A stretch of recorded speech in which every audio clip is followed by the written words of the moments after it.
Ladies and gentlemen, Assalamualaikum warahmatullahi wabarakatuh. Peace be upon you. Good morning, and we are delighted to welcome you to the 5th International Conference on Climate Change 2020. Thank you very much, and please give a big applause to all organizers that have been done incredible jobs to make this conference happen. Now, we will open the 5th General Conference. I will be serving as Master Ceremony today. Let me introduce myself. My name is Kristanti Alpina Penrose, PhD, ASQ. I'm an attorney in California, New York, and Michigan, and I hold 2 PhD in political science and public administration. And I went to law school with Michigan State University. I'm also a lecturer for the Department of History, Political Science, Law School, and School of Medicine at Wayne State University in Michigan. And also, I'm a adjunct professor in Norco College.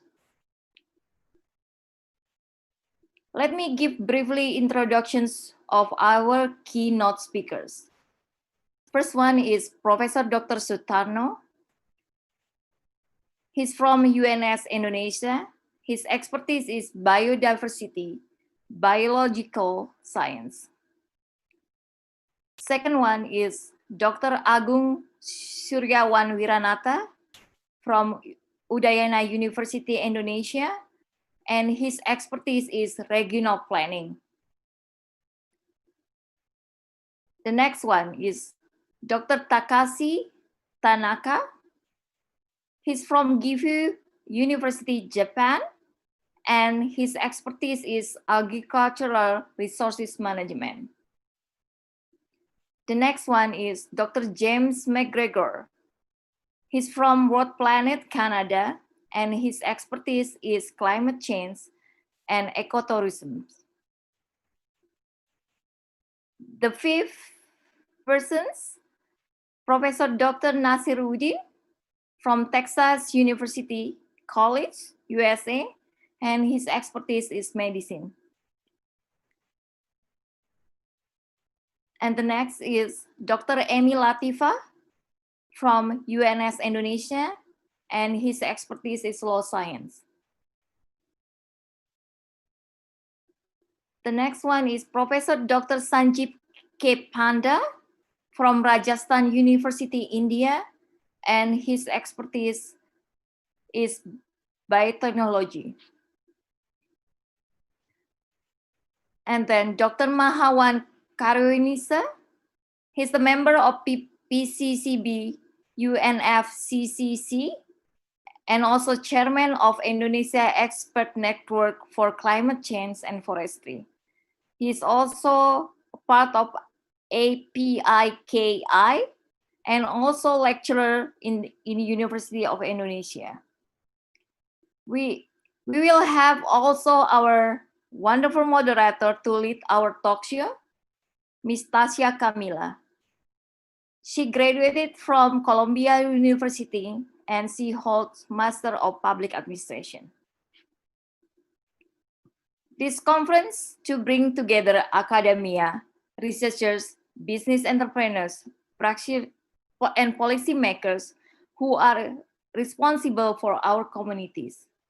This conference provides a great opportunity for prospective participants to share their recent knowledge, research finding, and experience in dealing with climate change.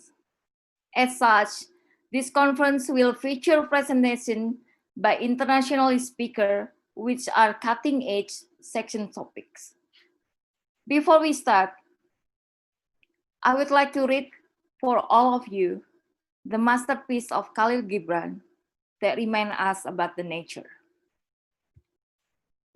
Everything in nature bespeaks the mother. The sun is the mother of earth and gives it its nourishment of heart. It never leaves the universe at night until he has put the earth to sleep. to the song of the sea and the hymn of birds and brooks. And this earth is the mother of trees and flowers. We agree that such solidarity and flexibility are what we need in the race to beat the climate emergency. We stand at the critical juncture in our collective efforts to limit dangerous global heating. By the end of the coming decade, we will be on one of the two paths. One is the path of surrender, where we have sleepwalked past the point of the return, jeopardizing the health and safety of everyone on this planet. Do we really want to be remembered as the generations that bury its head in the sand, that fiddles while the planet burns? The second option, the other option, is the path of hope. A path of resolve, of sustainable solutions. A path where more fossil fuels remain where they should be, in the ground, and where we are on the way to carbon neutrality by 2050. That is the only way to limit global temperature rise to the necessary 1.5 degrees by the end of this century. The best available science through the Intergovernmental Panel on Climate Change tell us today that going beyond that would lead us to the catastrophic disaster. Millions through the world, especially young people, are calling on leaders from all sectors to do more, much more, to address the climate emergency we face. They know we need to get on the right path today, not tomorrow, today. That means important decisions must be made now. Against science. Since right now, let's start our path of hope. Excellency, participants, ladies and gentlemen, we're now going to sing together for Indonesian anthem, Indonesia Raya. Please kindly stand up. Okay, Tanti. Oh, I'm sorry. So for the Indonesian anthem, we'll be starting at the opening at 9:30. So now we would like to have the video profiles. I apologize. It seems Yeah. that random. Sorry. Okay, So it's please at be the seated. number Apologize. 3. Yeah. The number 3. Yeah, please be seated, please. Thank you. Sorry. Okay. Okay. It is okay. So maybe you can ask the organizers already prepare the video that will showing us what the conditions of the climate change right now, so we can start our discussion afterwards. Let's go ahead.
It's time to bring education into the fourth industrial revolution. Flexible, tailor-made curricula are taught by teachers who become mentors to their students, giving the workforce of tomorrow the tools to become active lifelong learners, independent problem solvers, and create a diverse and pluralistic society where every person understands and plays to their strengths, building a fair and self-sustaining model for education rather than knowledge. Universitas Sibeles Moret is here to align Education 4.0 with Industry 4.0. Universitas Sibeles Moret was established on March 11, 1976. As one of the most outstanding universities in Indonesia, Universitas Sibeles Moret has noble ideals to develop the country. Universitas Sibeles Moret is located in the suburban area of Surakarta, colloquially known as Solo, a city in central Java, Indonesia. The city is located within a 50-minute flight from Jakarta and 1-hour flight from Bali. Solo is well known as a city of culture and the capital of batik. Universitas Sibeles Moret Surakarta has grown rapidly over the years. It has positioned itself to become the leading institution in Indonesia.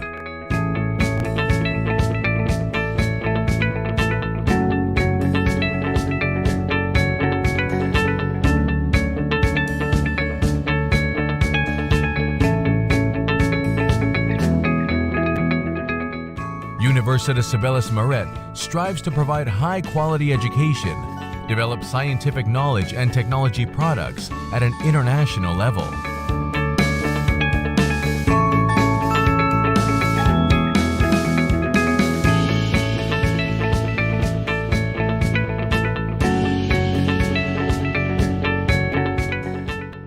With its adequate and appropriate learning infrastructure, Universitas Sibeles Moret offers a unique and engaging learning environment and provides integrated IT facilities and information system in a convenient academic atmosphere and green campus area.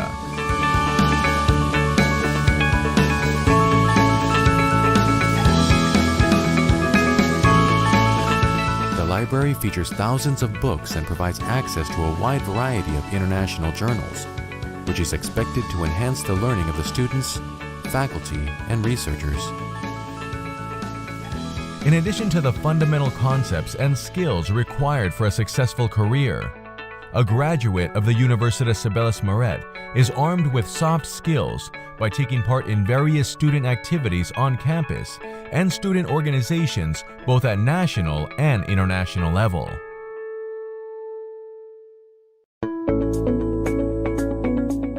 Students also have the opportunity to acquire global experience through student exchange programs, global internship programs, multilateral research projects, and other international collaborative activities.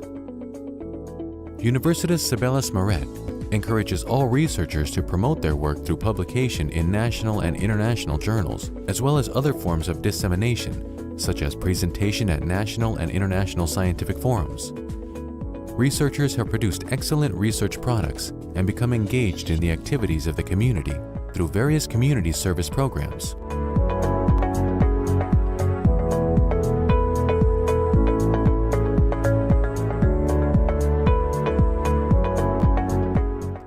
Active partnership and strong collaborations have become inseparable parts of Universitas Sibeles Moret, without which progress in education, research, and community service wouldn't have been achieved.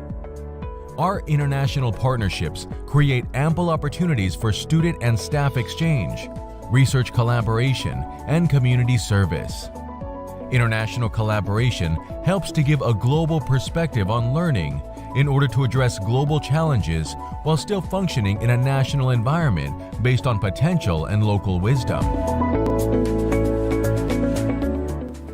Universitas Sibeles Moret has three main agendas toward a world-class university. Acceleration at various fields of development is needed by embracing the foundation of UNS Benteng Pancasila. Therefore, 5 strategic policy pillars were decided.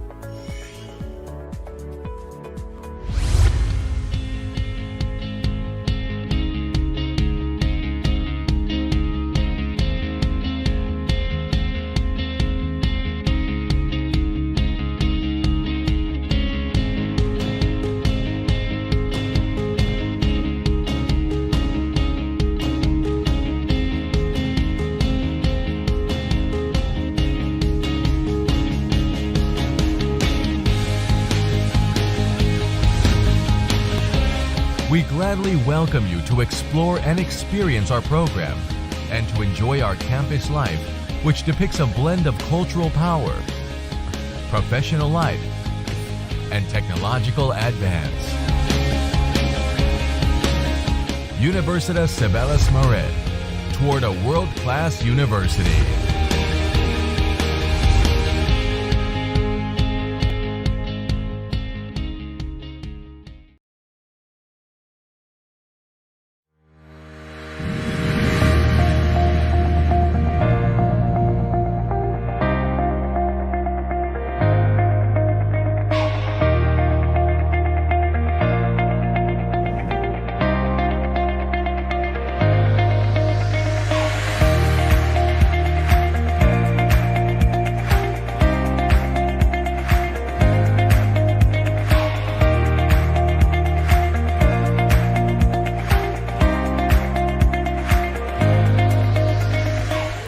On September 1958, as already written on the inscription in Faculty of Literature, Udayana University, UNUD became the first university that was established in Bali. As the time passes, Udayana University always on progress until 2013. Udayana University has owned 13 faculties. The newest one was Faculty of Marine Science and Fisheries. Udayana University has owned its faculties completely and able to accommodate in almost all fields of studies.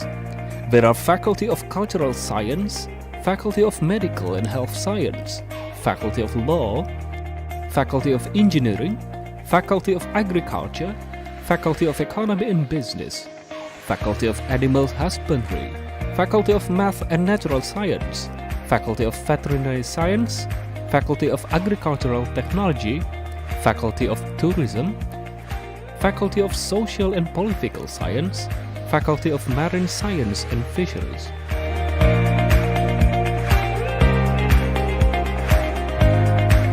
And the International Class Program, who offers lots of opportunities for students from overseas to learn and become the student of Udayana University.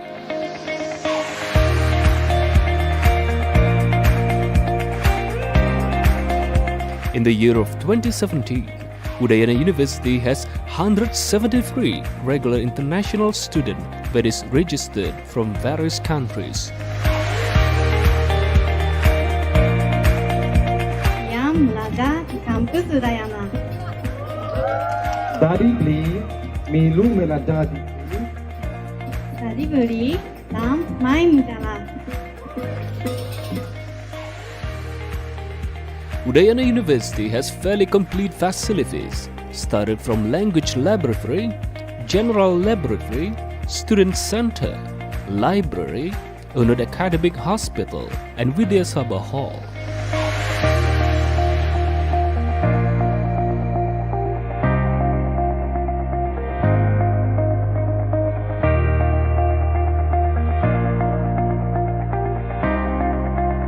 For the research and education partnership programs, Udayana University focus with responsibility in three dharma of university, such as education, research, and social devotion.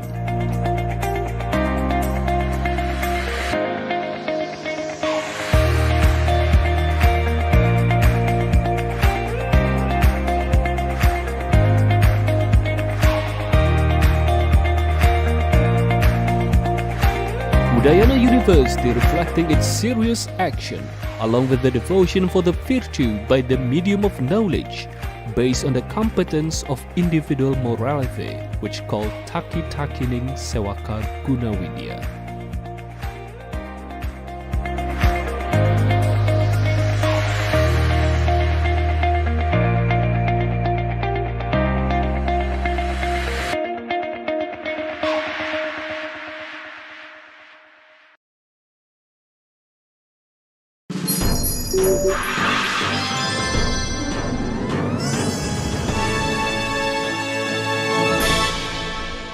Hello, my name is Hisataka Moriwaki, the president of Gifu University.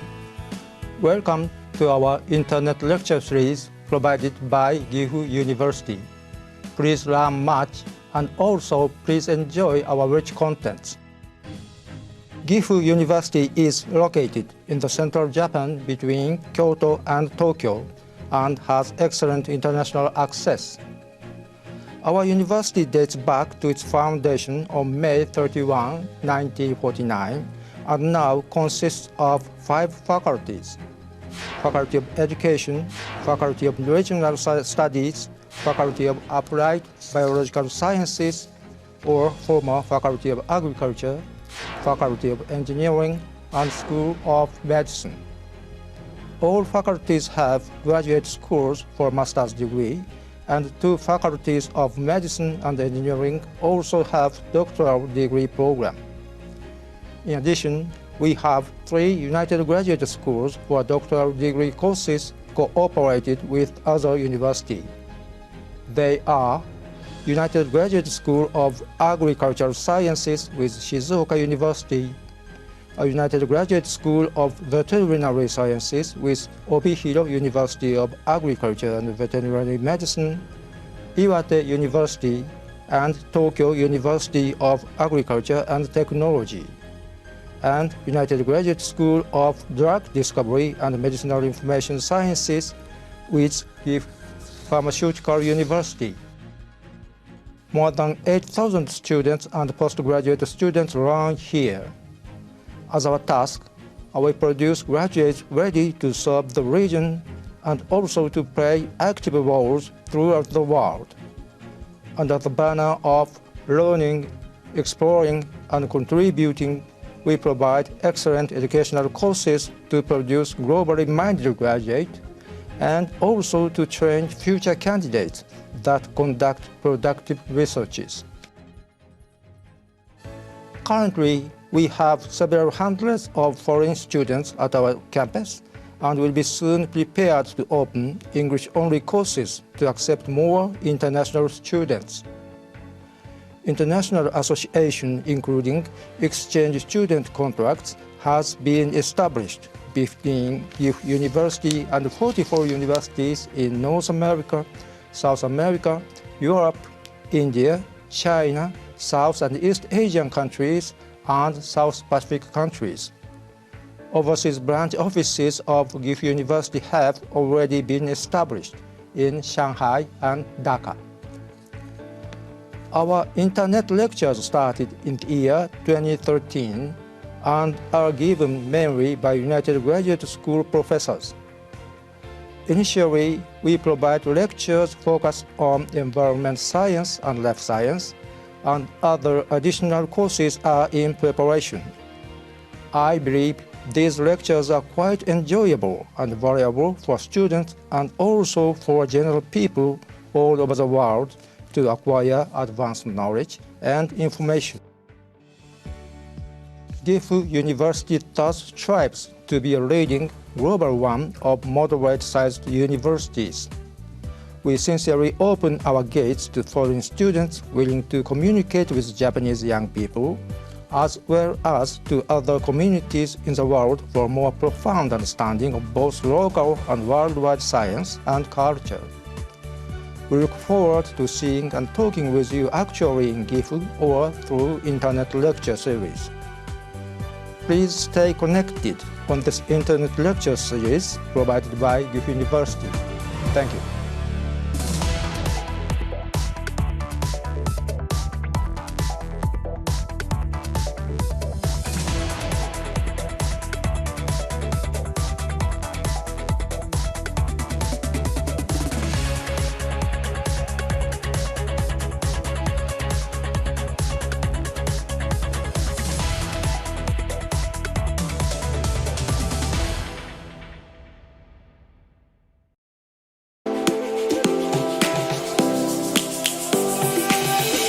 Lions roaring in the morning sun, searching for a longer day.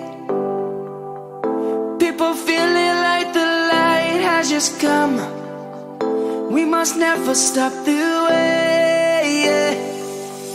Birds jumping and I hear my name, grasping into life. Life is happy but it's so insane. We must merely make a strive. Savannah, I'm coming home. Savannah, we'll never be alone. Savannah, the beauty of the world. Savannah, let's all take a ride. Savannah.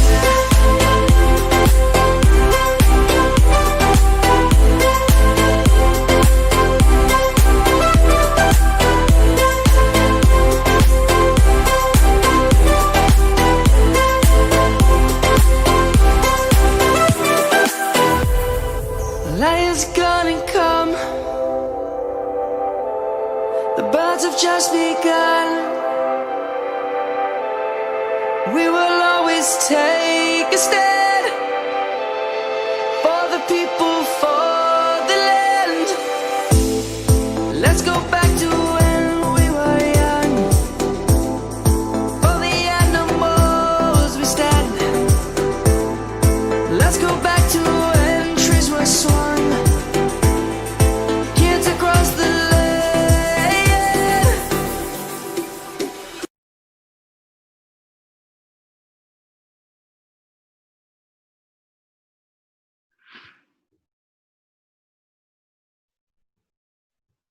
Excellency, participants, ladies and gentlemen, we are now going to sing together for Indonesian anthem, Indonesia Raya. Please kindly stand up.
Please be seated.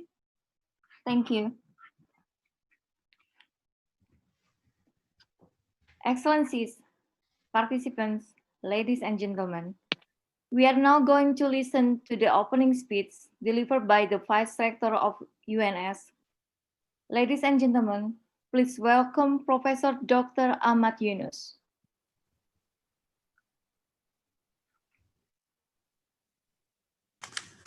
Thank you.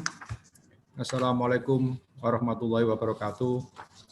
Good morning, ladies and gentlemen. The Honorable Dean of United Graduate School of Agricultural Science, Gifu University, Professor Ken Hiramatsu, the Honorable Director of Udayana University, Professor Raka Sudevi, the Honorable, the Director of Graduate School of 11 Maret University, Professor Sutarno, and Vice Dean, Professor Agus Kristianto, and the Honorable, the Head of Committee of ICCC, and the team of the committee. Also the Honorable sponsor from Waterpedia Netherlands, UNFCCC, and Indonesia Expert Network for Climate Change and Forestry, and all distinguished guests and participants of the 5th International Conference on Climate Change. We are proud to organize this conference every year since 2016 to play the significant contribution to combat the climate change, to support the Sustainable Development Goal achievement. University of 11 Maret has been seriously taking part to minimize the climate change impact by promoting environmentally friendly programs such as the Green Campus program and prohibiting the motor vehicle to enter the campus 1 day every month. Ladies and gentlemen, participants of the ICCC, 11 Maret University realized that the responsibility of maintaining this earth should be by everyone. Everyone plays a significant contribution to minimize the global warming. Therefore, our university has the annual schedule to organize such this event to discuss the finding related the earth protection and sustainable development program. Especially in this year, the unexpected global crisis caused by the new coronavirus or COVID-19 changed our life suddenly.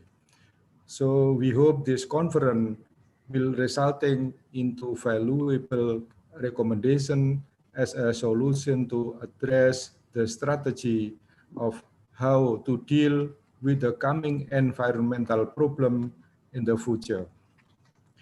Ladies and gentlemen, we say Bismillahirrahmanirrahim, 5th International Conference on Climate Change officially is open.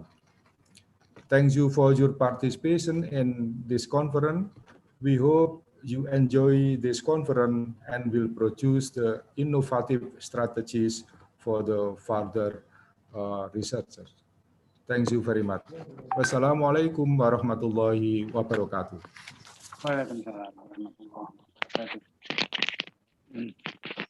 Thank you, Professor Dr. Ahmad Yunus, for the opening speech. Excellency, participants, ladies and gentlemen, we are now going to listen to the speech delivered by the Rector of Udayana. Please welcome Professor Dr. Raka Sudewi.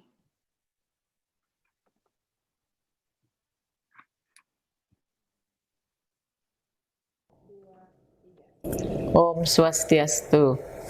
Assalamualaikum warahmatullahi wabarakatuh. Salam nama budaya. Selamat pagi, salam sejahtera untuk kita semua. Dear Rector 11 Maret University, Rector Gifu University Jeven, Director of Graduate School 11 Maret University, in Faculty of Agriculture Technology Udayana University, Waterpedia Netherlands, Indonesia Expert Network for Climate Change and Forestry, or AFICI, the United Nations Framework Convention on Climate Change, or UNFCCC, Chairman and Committee Member of 5 ICCC 2020. Dear distinguished guests, invited speakers, and other participants, on behalf of Udayana University leader, I am delighted to welcome you all to the 5th International Conference on Climate Change 2020 for ICCC 2020. In this opportunity for all participants, I would like to welcome you all this conference participants by first praying our grateful and praise to the Almighty God for all His blessing, grace, and mercies that have made us possible to gather here in this moment in excellent condition and health. This conference is being held when the world is facing the COVID-19 pandemic disaster. So, thus it is very appropriate to raise a theme at this event. Lesson learned from COVID-19 pandemic for climate change, adaptation and mitigation strategies, serve as a platform for meeting, networking, discussion on sustainable approach in climate change, environment, agriculture, bioscience, medical, and tourism. Therefore, from this conference, we hope that we all can learn more about theoretical and practical aspects of climate change and global warming, as well as develop the knowledge, research, technique, and method for adaptation and mitigation through a sustainable approach for supporting global health and support. Dear colleagues, as it was mentioned by the chairman of the organizing committee, that this prestigious event is jointly organized by Graduate School of 11 Maret University, the United Graduate School of Agriculture, Science, or UGSAS, Gifu University, and Faculty of Agriculture Technology, Udayana University. Allow me on behalf of Udayana University to thank the 11 Maret University for inviting us to cooperate in organization this very important conference. This conference was aimed to gather scientists and academics in climate change related disciplines so that they can discuss and share their expertise, experience, and expand networking.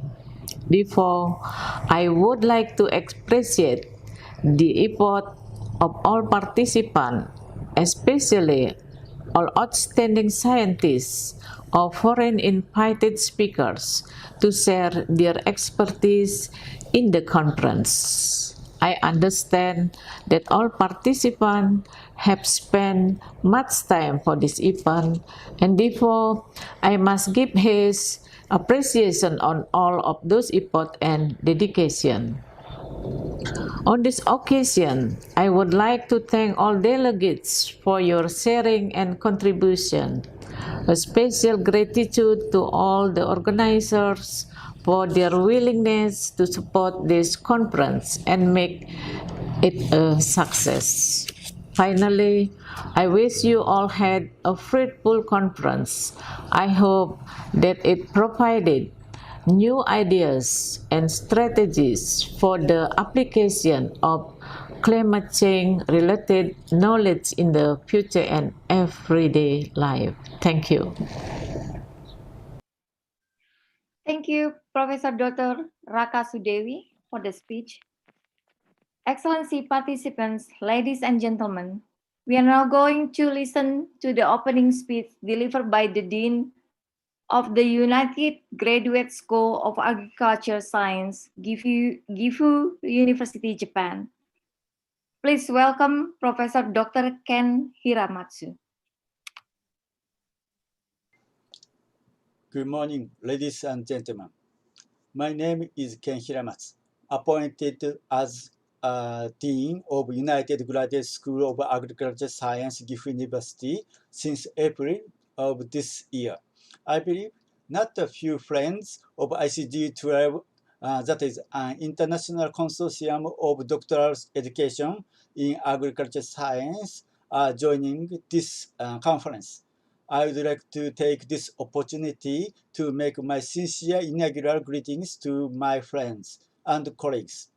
I greatly appreciate your kind cooperation in ICG 12. I should proceed to the welcome message from Gifu University. On behalf of Dr. Hisataka Moriwaki, the president of Gifu University, I would like to tell our welcome message to ICCC participants and show sincere gratitude to the executive office. On 8th July this year, Gero City, near the experimental forest of Gifu University, was suffered from severe heavy rain of more than 400 millimeters per day. Hida River flowed over the bank, and the Route 41 along the river collapsed. It might sound an extraordinary meteorological phenomenon, but it is not true. Such disasters are frequently seen in these years, and we suspect the linkage with the climate change. As you know, the climate change has been a serious and urgent issue to address, and now not only particular sectors, but also every person in the world have been included as a stakeholder of this problem. This is no border, and we all have to tackle this problem together for human prosperity, especially for coming ages. Above all, the great scientists and engineers invited to this conference are expected to show the way we should go from now on. And I believe you can do it.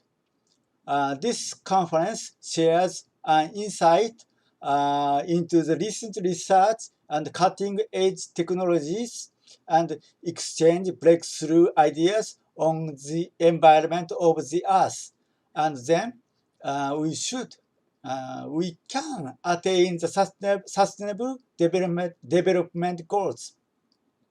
We hope this conference would be a great chance to promote high-level researches by the participants and help in the scientific solutions of our common goals.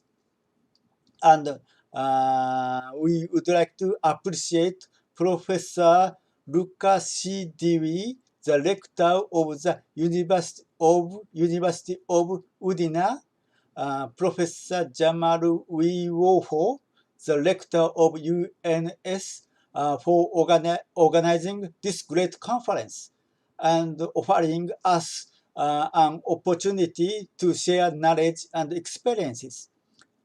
Herein, we should tell how we wish we could have seen you in Bali. It's a tragedy of us. We look forward to the next chance when we can boost exchange with each other by face-to-face.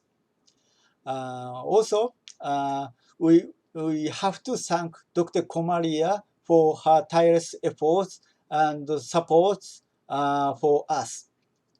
We would like to thank all the participants for their contribution that would mark a milestone of our society. Finally, I strongly hope this great conference would be fruitful for every participant. Thank you.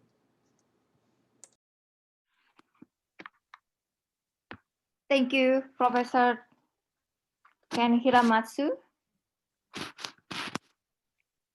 And I would like to welcome also the Dean of Faculty of Agriculture Technology, Udayana University, Professor Dr. Insinyur I. Ketut Satriawan, MT, and also the Vice Dean, Professor Insinyur Nyoman Semadi Antara, MP, PhD. Okay. Maybe you can skip this one, Dr. Penrose. Sorry. Thank you. Yes. Now our fifth conference is officially started, and Excellency, distinguished guests, participants, ladies and gentlemen, please welcome Ms. Tasya Kamila to hold our talk show and session. Yeah. So let me connect. Right here.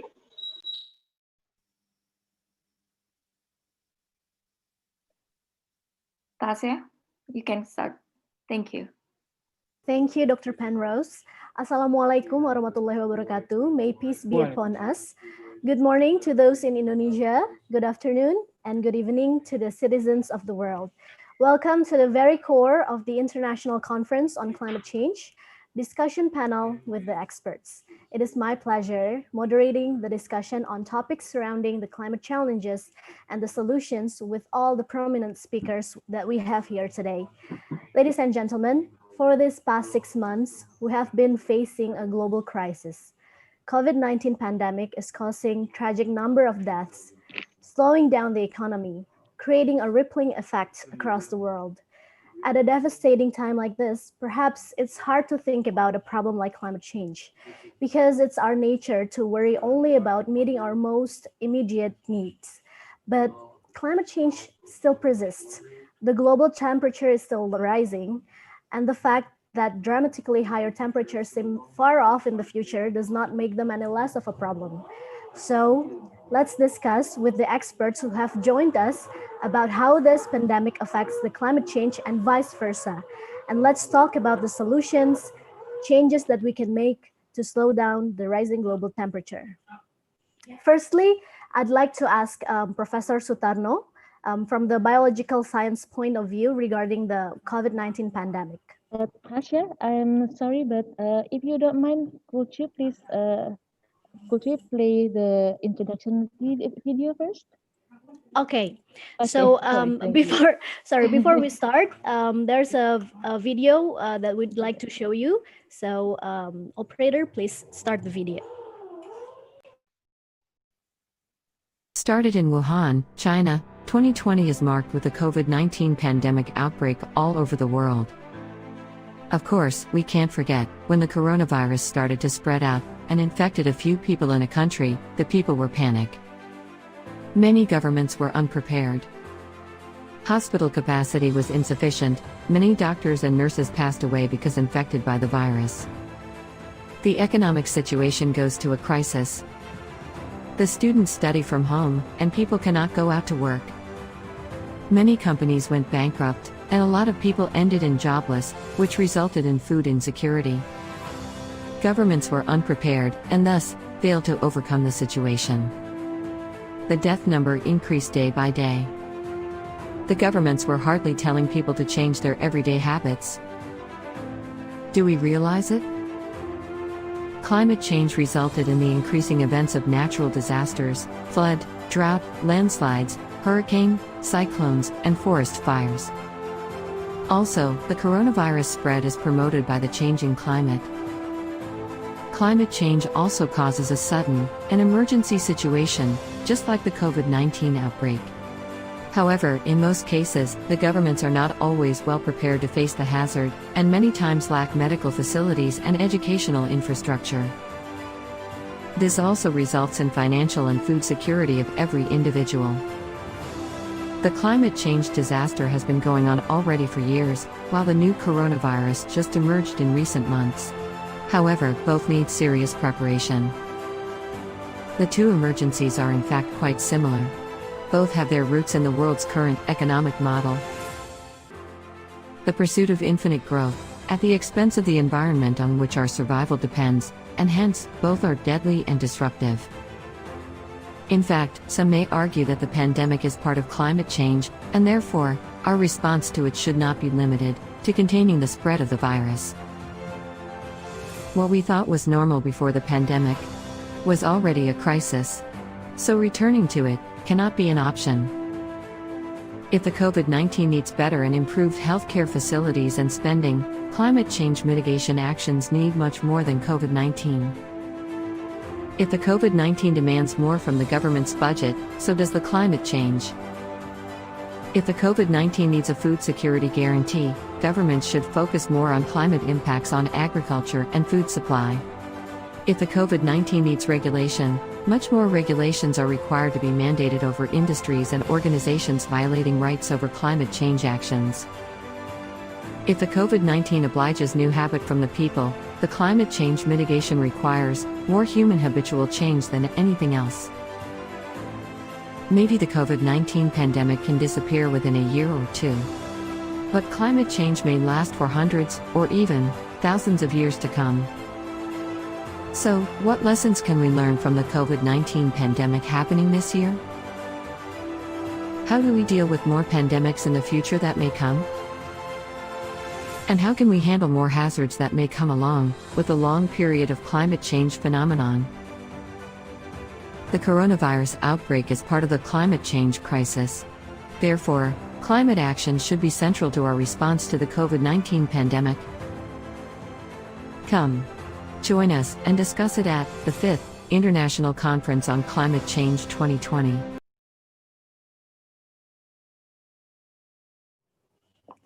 Yes, exactly.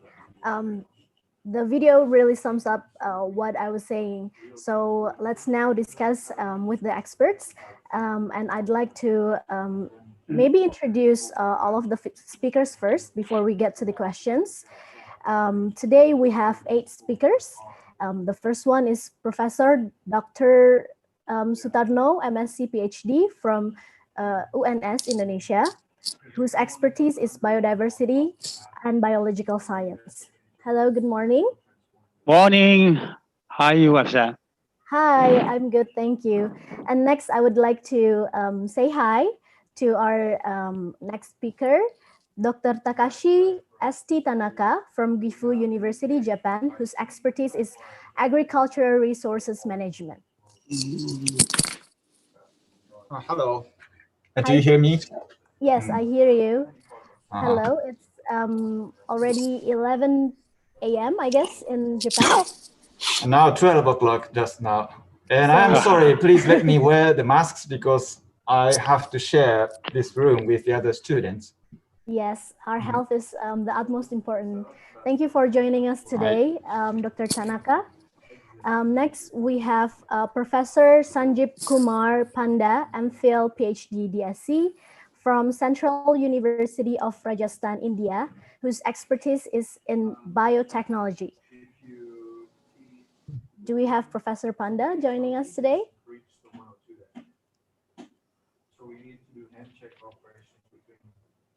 Okay, Professor Panda will join us later. So I'd like to say hi to our next speaker, Dr. James McGregor from EcoPlanet Canada, whose expertise is in climate change and ecotourism. How are you, Dr. McGregor? Salam alaikum. Bonjour. Comment ça va? I'm actually in Morocco. Oh, you're in Morocco? Yes. Thank you for your participation and your time to join us today. And next, we have Professor M. Nasir Uddin, PhD FAHA from Texas A&M University Medical School, Bryan College Station, USA, whose expertise is in medicine. Hello, Professor. Professor, can you unmute yourself, please? Okay, I'm sorry. Thank you. Thanks for asking. Hello. Hello. Thank you for joining us. Can you hear me properly? Yes, yes, we can hear you. Okay. Thank you for joining us today. And next, I'd like to say hi to Dr. Agung Suryawan Wiranata from Udayana University, whose expertise is in regional planning. Hello, hi from Bali. Hello. Nice to meet you all. Hello, Professor Agung. We wish we were in Bali right now, but since we cannot travel, so Dr. Agung, we really wish we were there. So yes, we all said. we can only join virtually. and think about the nature in Bali. We welcoming you all later on. Hopefully this pandemic will be over soon. Thank you Yes, for joining hopefully. us today. Thank you. Next, we have Dr. Emi Latifa from UNS Indonesia, whose expertise is in law science. Hai Tasya. Halo. Ya. Halo. Apa kabar Ibu? Baik, alhamdulillah. Tasya apa kabar? Baik. Thank you for joining us today, Ibu. With pleasure. Next, last but not least, we have Dr. Mahawan Karuniasa, a member of PCCB, UNFCCC, Chairman of Indonesia Expert Network for Climate Change and Forestry, APIKI, lecturer in University of Indonesia, my alma mater, whose expertise is in environment, sustainability, and systems thinking. Good morning. Hello, good morning, Tasya. Good morning from Jakarta. It's my honor to be here together with my distinguished colleagues. Thank you, Tasya. Good morning. Thank you for joining us. Okay, let's get to the business. Firstly, I'd like to ask Professor Sutarno from the biological science point of view regarding the COVID-19 pandemic. Professor, we learned that the coronavirus was originally passed from an animal to human. So how does an animal to human disease spillover turn to a pandemic? Yeah, right, Tasha. We have a long time having, like history, actually, the coronavirus is already found long time ago, since about 1930s, and then there is an outbreak on about 2003, 2003, becoming SARS, and then there is MERS on 2013, and right now becoming outbreak of the pandemic, COVID-19 pandemic. Usually, so far, the kinds of outbreak is, we call it zoonotic disease. There is some kinds of maybe bacteria or viruses that transmitted from animal to human. That is always occur like that. And the important thing is that we should know the animal actually can be a reservoir for the infection agent with no ill effects on them. For the animal, there's no ill effects on them. However, when some agents spill into a new host, like humans, like a current pandemic, diseases, death can occur. Yeah, that is kinds of zoonotic disease that normally occur. So in some of cases, the condition can be restricted by the climate actually, but mostly like what happened right now in this pandemic, it seems that the climate doesn't affect anymore on the spread of the coronavirus. Yeah, that is we call it zoonotic disease, and it is usual and common happen in our world because we are living together with all many things of living organisms, from virus, bacteria, until the like mammals, like we are, and together. And what happened is because of the climate change and although many human activities that making them restricted to their original places, so that the many kinds of like virus or bacteria or any other than their area restricted, they are going to the maybe to another place with the animals and also get contact with human being. That is why. Thank you for your explanation, Professor Sutarno. I cannot help but see your there's an IV line on your hand. I hope you're doing well and healthy. and recover soon. So everyone, let's Thank pray. you. Let's pray Yes, for actually, I am Professor in the hospital, Sutarno. actually. Oh, Oh. let's all pray for Professor Sutarno's health. Yeah. We hope that you recover soon. Thank you very much. Thank you very much. Okay, next question. Could climate change and biodiversity disturbance affect the risk of spillover or COVID-19 transmission, in your opinion? Yeah, that's right. That's right. The important thing that we should know is that actually there is some linkage. There is a relationship between human, animals, and environmental. What the I am sure that there's when the environmental changes with will bring about the adaptation, will bring about the mutation of many organisms in the environment to make their living is getting better for them. Yeah, by adapting to the host, for example, what we witnesses right now, like what happened in the COVID, with the SARS, MERS, or COVID-19, is actually some there is a like mutation, like changing, like adaptation to make their ability to possibly to infect the host is getting better and better for them.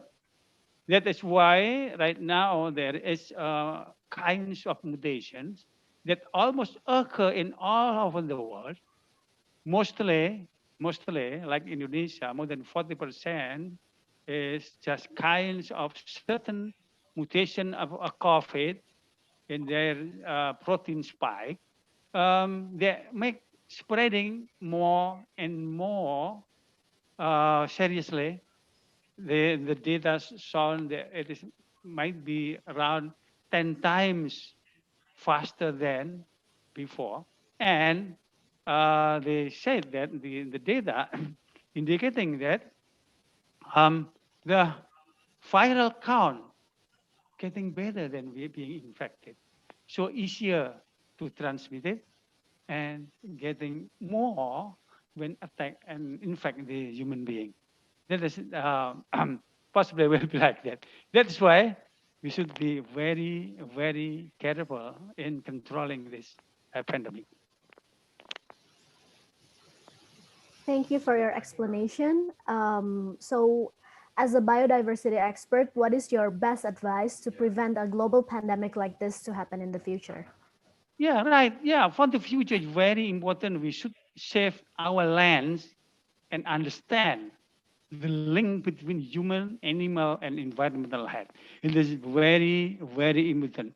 We should always stick for the what scientists already found, research, especially in the relation between the when we are doing exploitation of wildlife, because the exploitation of wildlife is actually directly causing more virus to spread to human. Actually, like that. Yeah, that is because actually the wildlife can be a reservoir for them. So also the natural habitat that always happen being reduced, it should be stopped actually, but it is not easy. It's very hard, very hard. But it should be tried to tightly to control reduction of habitat of many living organisms out there, especially from the wildlife.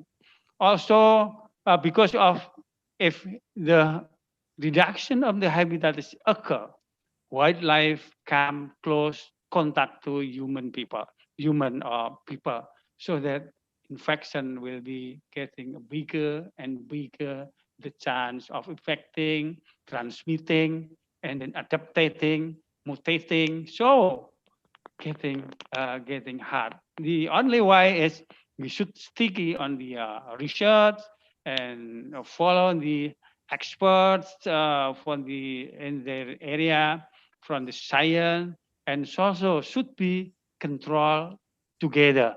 It is like climate change that happened globally. The pandemic is also globally. It doesn't need any national border.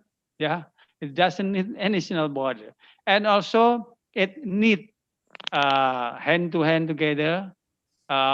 We should solve together. We are not neglected each other.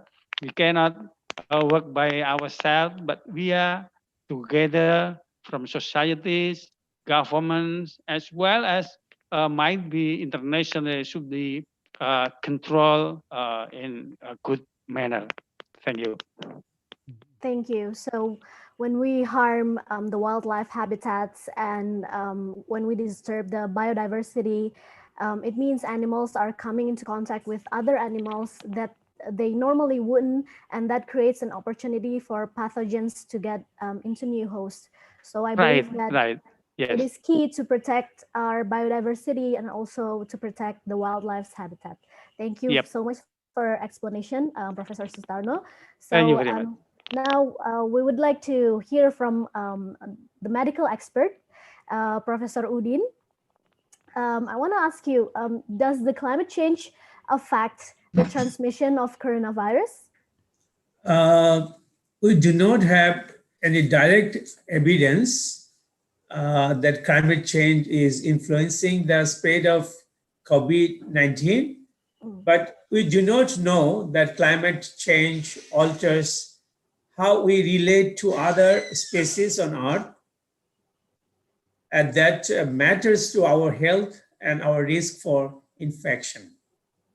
Till we need to more research and have to wait till pandemic ends.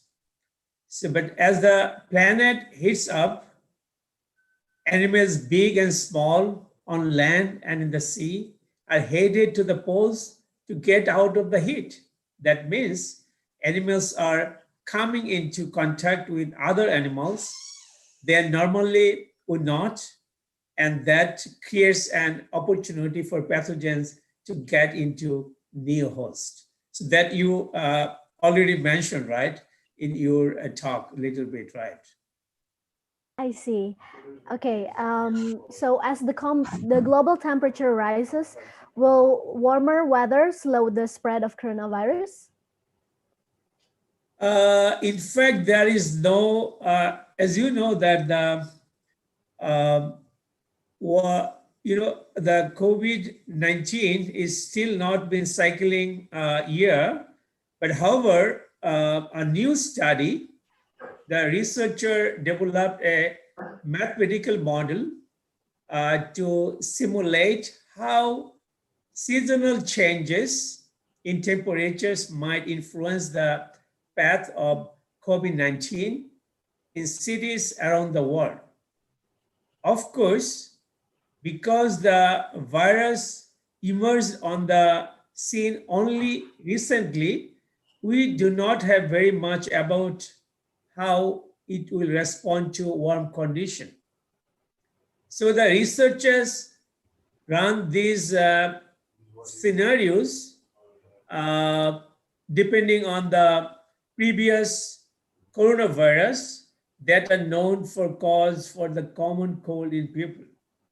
In these three scenarios, their models showed climate only would become an important seasonal factor in controlling COVID-19 once a large population of people within a given community are immune or resistant to infections. In fact, the team that even if one assumes that SARS virus is as sensitive to climate as other seasonal virus, summer heat still not enough to mitigate right now. Is going on, right, to slow its initial rapid spread through the human population. That's also clear from the rapid spread of, that is what happened, the rapid spread of COVID-19 that's currently occurring in Brazil, Ecuador, and some other tropical countries like, the Southeast Asia, Indonesia, and my country where I'm from, Bangladesh, So we cannot say there is nothing that warm weather can kill the virus. I see. And we learned that coronavirus attacks humans' respiratory system. So does air pollution increase the risk of getting the COVID-19? And does it make the symptoms worse? As we know that the spike protein of the virus only can penetrate through the lung, the receptor, which is the angiotensin converting enzyme receptor, can bind. So whenever it's bind, it's really getting worse. At least 1 to 2% people are being, in fact, been affected seriously by binding with that receptors, angiotensin converting enzyme 2 receptors. In fact, my PhD was in a part of my PhD thesis was in the angiotensin converting enzyme 2. This virus, as I mentioned to you, that is mainly affect the lung alveoli, the receptors. Researchers know that patients with pre-existing respiratory conditions is at high risk for developing severe and potentially deadly cause of COVID-19. According to the Central Disease Control and Preventions, that is true. That has been very, risk for people having with the pre-existing respiratory conditions. Scientists are racing to learn as much as possible about the new disease. This is the new for us. Its complications and what communities may be at more risk. A recent study that found that, which is very important for us to know, there is environmental scientists here, they know that is what is the PM 2.5, right? PM 2.5 due to the pollutants can only pass, less than 2.5 micrometers, right? So if long-term exposure to just one additional microgram per cubic meter of PM 2.5 was associated with an 8% increase in the COVID-19 death rate in given city. So we can say that is yes, it is true the air pollutions which can worsen some chronic COPD, right? Obstructive pulmonary diseases. So those people are more vulnerable, and that also the pollutants is one of the factor which will make some additive bad effect to worsen the situation for COVID-19 patients. Thank you for your explanation, Professor Udin. Next, I'd like to talk to Dr. McGregor. So Professor Udin mentioned that we don't have direct evidence that the climate change is influencing the spread of COVID-19. But in your opinion, Dr. McGregor, does this pandemic relate at all to the climate change? Are the impacts of the pandemic exacerbated by the climate change? Well, several points were mentioned that I totally agree with, and that is the loss of biodiversity caused by climate change, by a heating climate will definitely have an impact on the zoonotics. And I'm out of my depth, but I certainly understand that human health environment exchange is now perhaps more evident than ever. This may be one of the benefits of the pandemic, that we are really taking a much more serious look at what we've been doing to our environment, and the result is, of course, a pandemic. I'm also, in my readings, in any case, find this notion of the impact of heat, for instance, in cities. Urban heat islands created by a warming climate can also be a contributing factor to those vulnerable populations and those as a pre-existing condition. I mean, when you can't get access to air conditioning, then obviously your body is stressed, and we know that once temperatures go above 35, 36 degrees Celsius, it's just difficult for the body to lose the heat. And if you do have the virus, even in a modest form, this will really expand it and perhaps lead to death.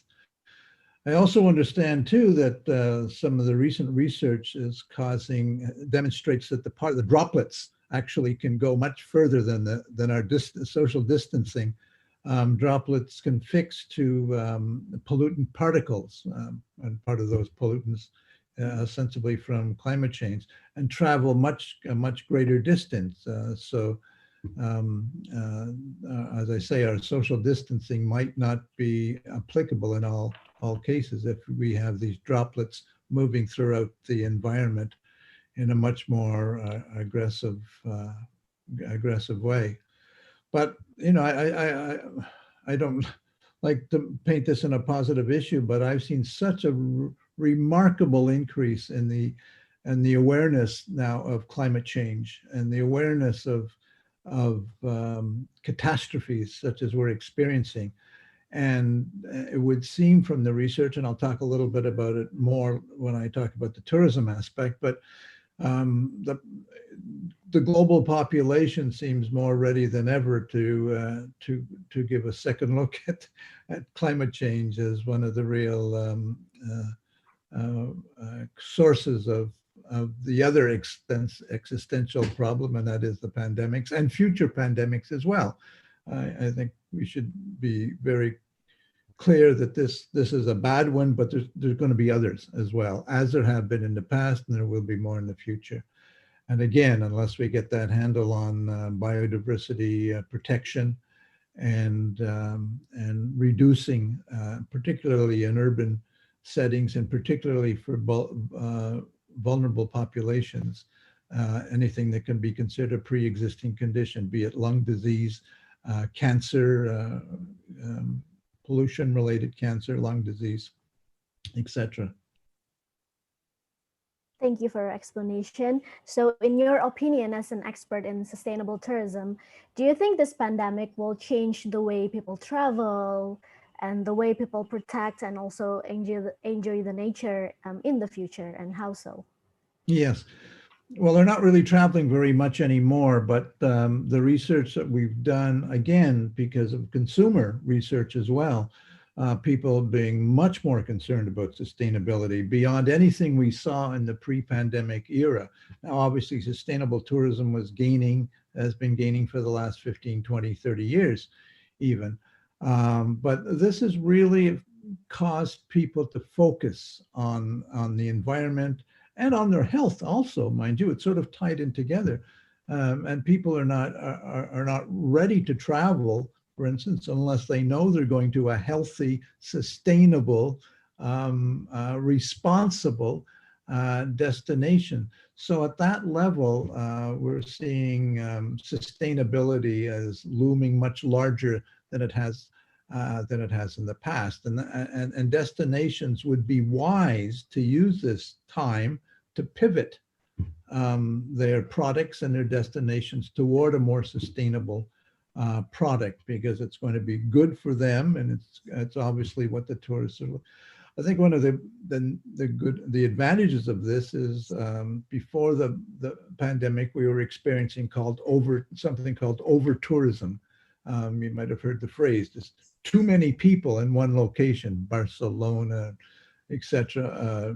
And now people won't travel like that. They're traveling solo. I think I saw one study that said now 40% of Europeans want to travel solo, with another, say, 40% traveling as a couple.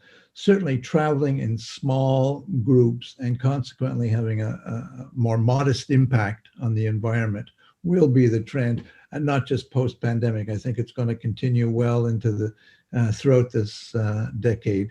And finally, perhaps as an industry becoming much more sustainable than we have in the past, because as an industry we have not been very good for the environment as well. Okay, I see. So it's an opportunity for destinations, for tourist destinations, to sort of adapt and change towards a more sustainable destination. And Exactly. still, yeah, it's Yeah. still. Oh, Go sorry, I ahead. just want to say a lot of destinations are now talking about resetting their tourism industry. In other words, rethinking it and then positioning the destination with all of that which implies as a more responsible destination. Thank you for your insight, Dr. McGregor. Still on the topic of tourism, I want to ask Dr. Agung Wiranata from Udayana University. Pak Agung, how does the pandemic affect the development of ecotourism in Bali or in general? Hi, Tasya. Okay. So, as we know now, when the COVID-19 pandemic happened, none of foreign visitors are coming to visit us because it's very dangerous. So now it's very quiet, and we don't know when will be come back as a normal. So we think that we have a very good time now to think about what we call a sustainable tourism. So we have to think again about the carrying capacity, especially when we talk to ecotourism. Ecotourism is a very unique activity in tourism that we rely much on the nature. So if we would like to have a very good ecotourism, we have to look after our nature carefully, and we have to do the conservation. And then the visitor will come and see, and they will be satisfied with the condition of the nature. During this COVID-19, of course, so it's very hard time for people in tourism now. Maybe almost 70% of them already closed their businesses. And at the time, there is a thing happen in the opposite of the business. In the nature, they have a very good time now to recover themselves naturally. So before, when we see the sky is not blue, but now we can see blue sky everywhere because less pollution or almost no pollution at all. At the same time also, when the normal situation, people will come to visit the ecotourism site. And then we know that flora and fauna could be disturbed by the appearance of so many people in that site. Now during this COVID-19, already more than 6 months, they have a good time to recover themselves. And sometimes people can see animal like a dolphin, like they're playing, enjoy without disturbing by the visitors. And they come closer to the beach, and people can freely look at from the beach. That's the positive thing. But in terms of business, that we all suffer so much, but we don't know when we'll be recover and how long we will be able to stand our business with this kind of situation. Okay, so the good news is, since we are staying at home, the nature can sort of recover itself from the human interruptions Activities, and also yes, disturbance. that's right. But the Indonesian government has reopened some of the national parks. Also, I heard lots of people goes to Bali because it's becoming a exemplary destination for safe travel to Bali. So how can we travel and enjoy the nature safely during this pandemic? Wow, that's the hard question for me. Actually, when we ignore the pandemic, it's mean that there will be more victims. So we have to be careful about this kind of COVID pandemic because we can't see our enemy. Even though now people say that the domestic tourist has been opened formally by government, but we are in Bali still worried about the situation because since what we call June or July, number of COVID victims in Bali increased steadily until before what we call June is for the victims only 4%, I think, to visit foreigner and to local. But now already increased because the spread out of corona virus already in the community. So every day we heard in Bali 9, 10, 6, 7, 12, people pass away because of this kind of thing. So we think that it's better for us now. We try to to reduce the number of people traveling to Bali until we can manage the pandemic of COVID-19. Even though we have done many things, but in the last 1 month, especially in the August and September, the number of victims were increasing.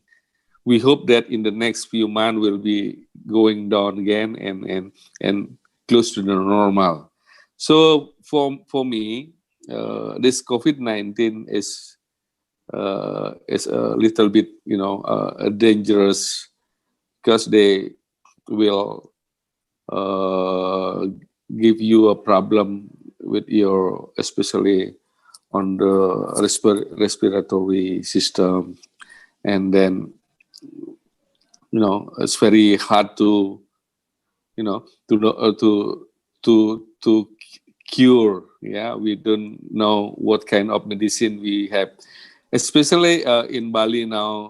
The number of people in the hospital increase, and we also little bit worry about how can we reduce the people who infected by the virus. So we are we are asking that we have to be careful with this kind of virus, and then we have to do very tight tight management of this kind of disease, especially for people who are traveling. They have to wear appropriate mask and appropriate measure. We expect that in the next 2 months, maybe, hopefully, the number of victims of this coronavirus in Bali will be decreased and going down. When it's going down and going down, so we will be happy to welcome you to Bali again. That's I think it's my idea.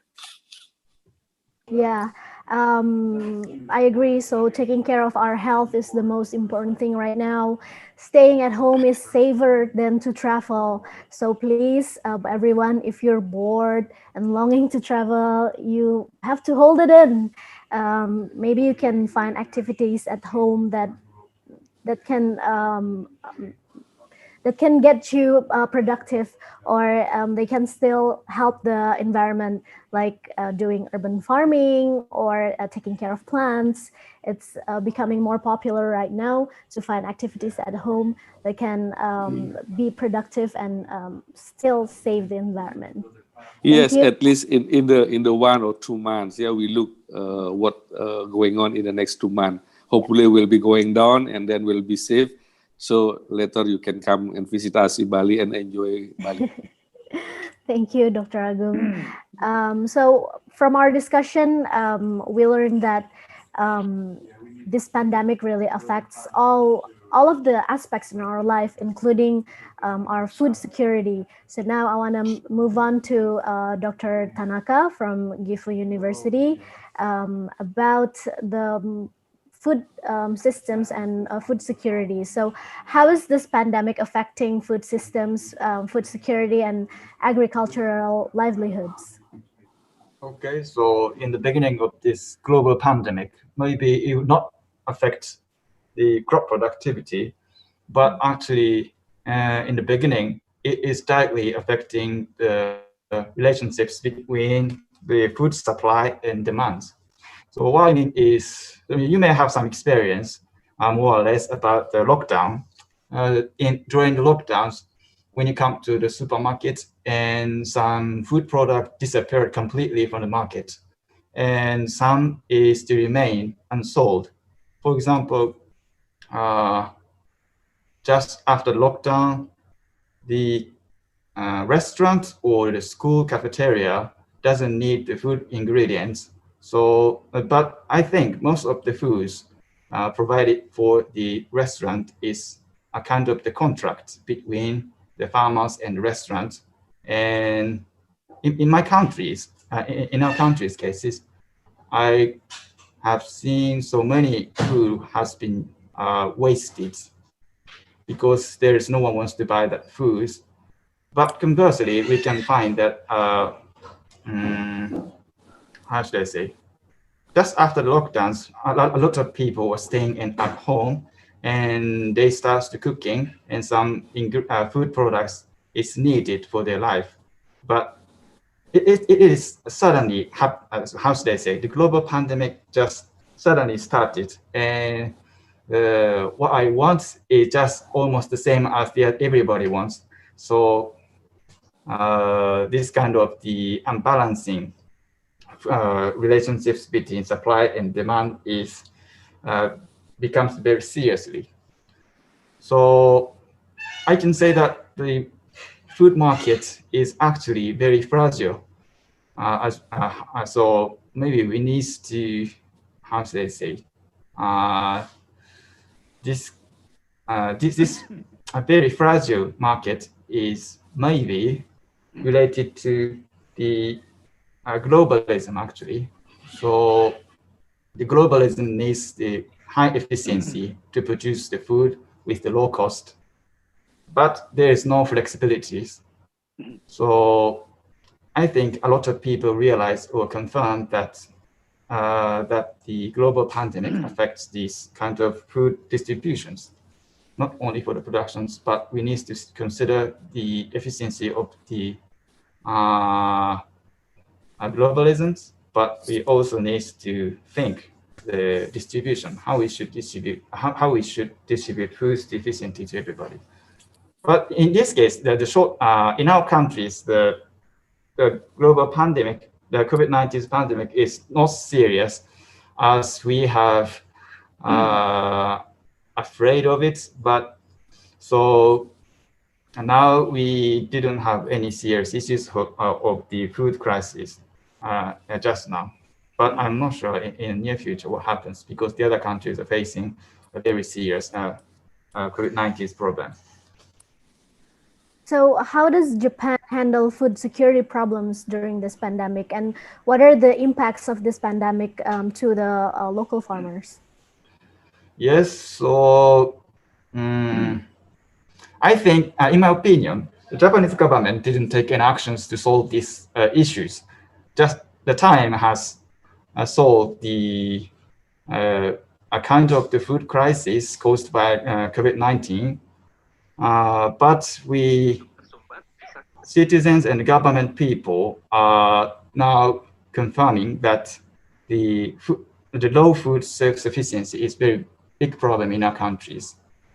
If the global pandemic is prolonging and becoming more serious, then there must be some food shortages all over the world. Then Japan is largely depends on the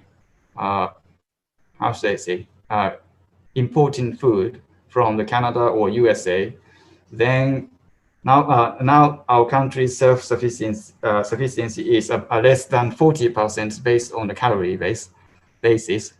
So we always need to consider the food sufficiencies, and the global pandemic makes us be aware of these issues. And I want to raise another instances of the problems of the COVID-19, the burdens on the farmers. As for the grain growers, they don't have any impacts, but for the vegetable growers, they need the low cheap labors, and they are largely depends on the foreign labors from the developing countries. So it also includes the peoples from Indonesia and China. But just after the global pandemics, how should I say, there has been a very strict prohibitions from the overseas. So after the April or March, the new cheap labors from the developing countries cannot enter our countries. Then the farmers doesn't have enough powers to harvest the crops or manage the crops, and then a lot of the crops has been wasted as well.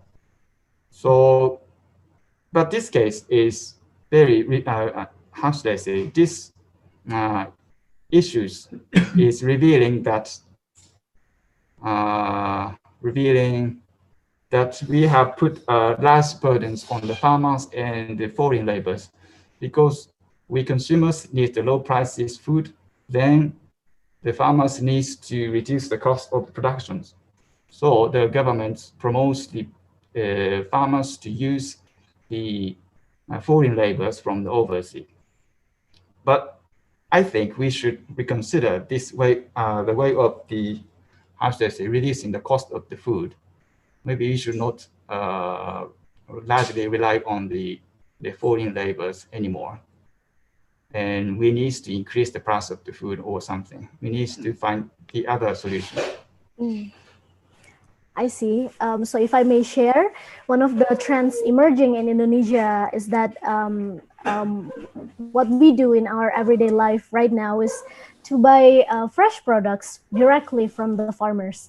So since the distribution channel is impacted by the pandemic, many of the startups saw this opportunity to create a platform that can connect consumers directly to farmers, so that we can buy fresh products every day, and also contribute to help local farmers to sell their products.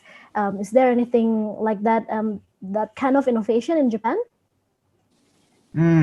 It's very hard to say. Yes, so our society is not so flexible as Indonesia or any other countries. And a big deal or a large amount of the food is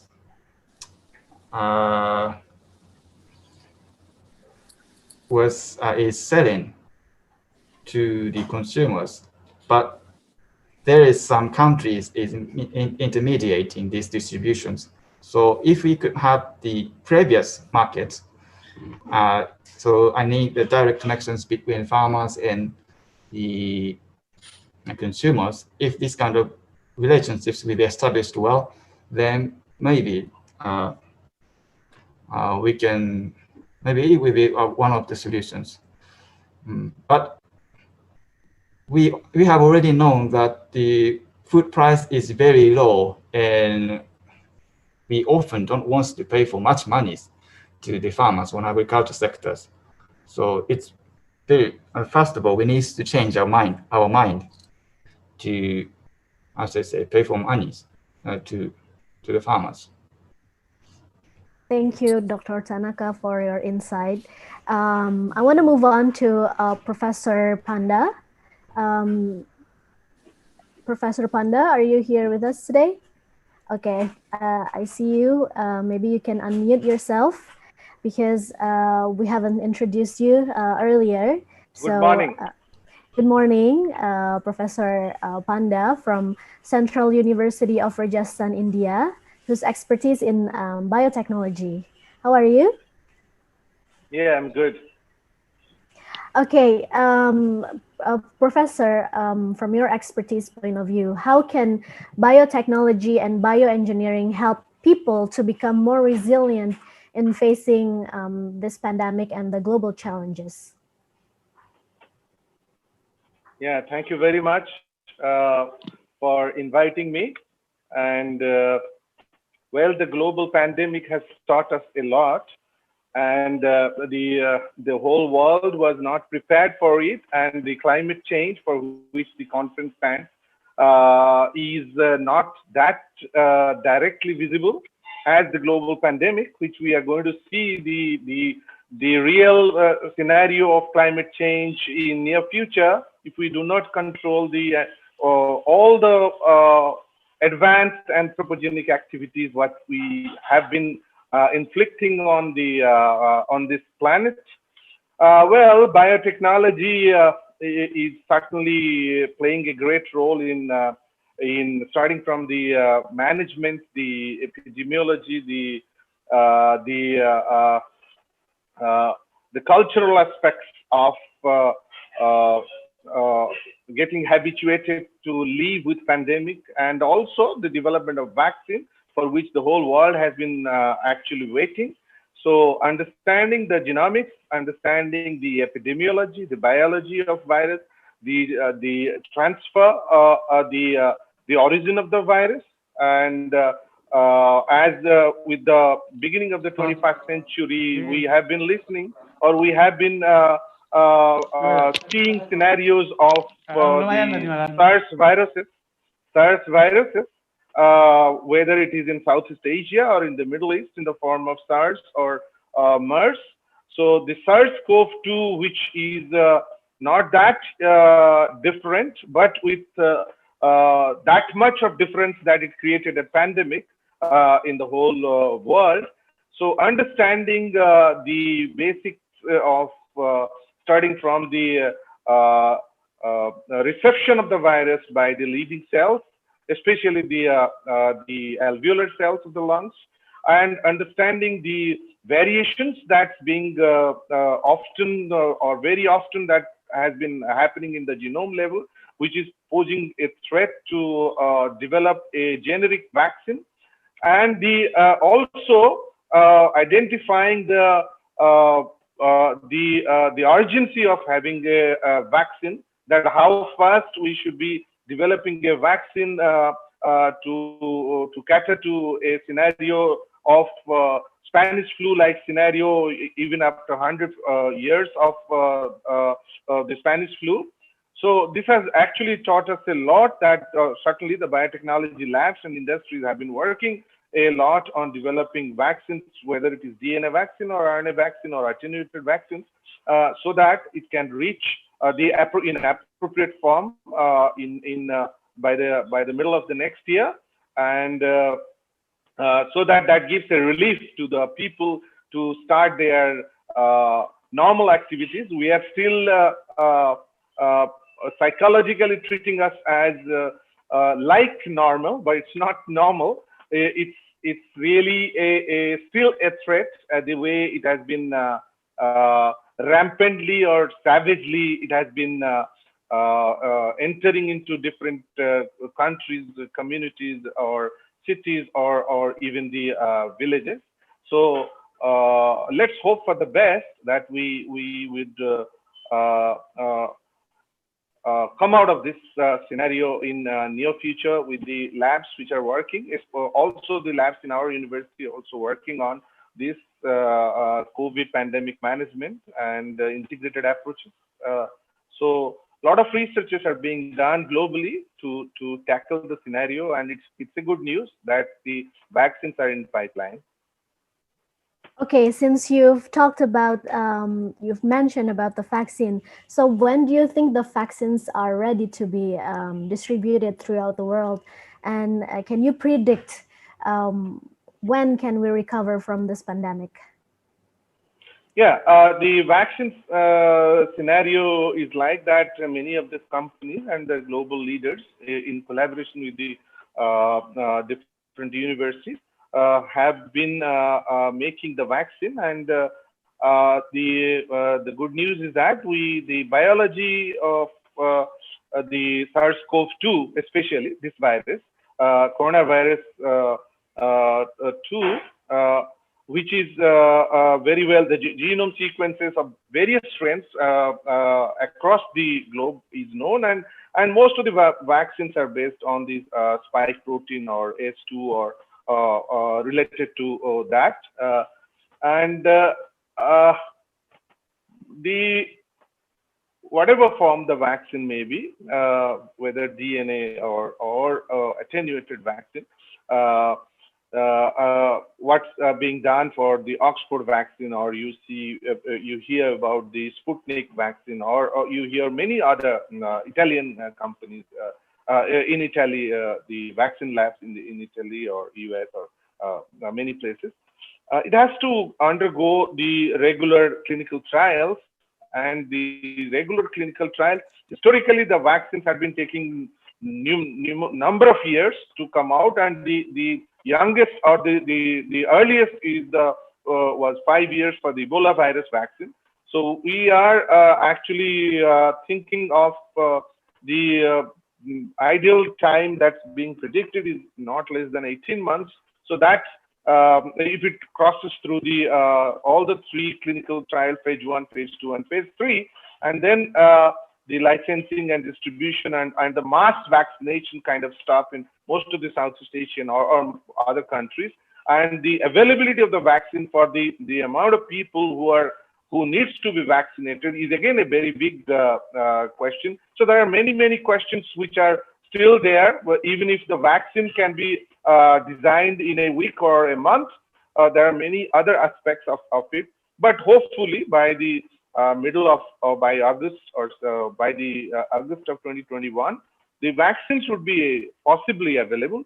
What we have been hearing or discussing around with the experts in the world, so that some level of vaccination can start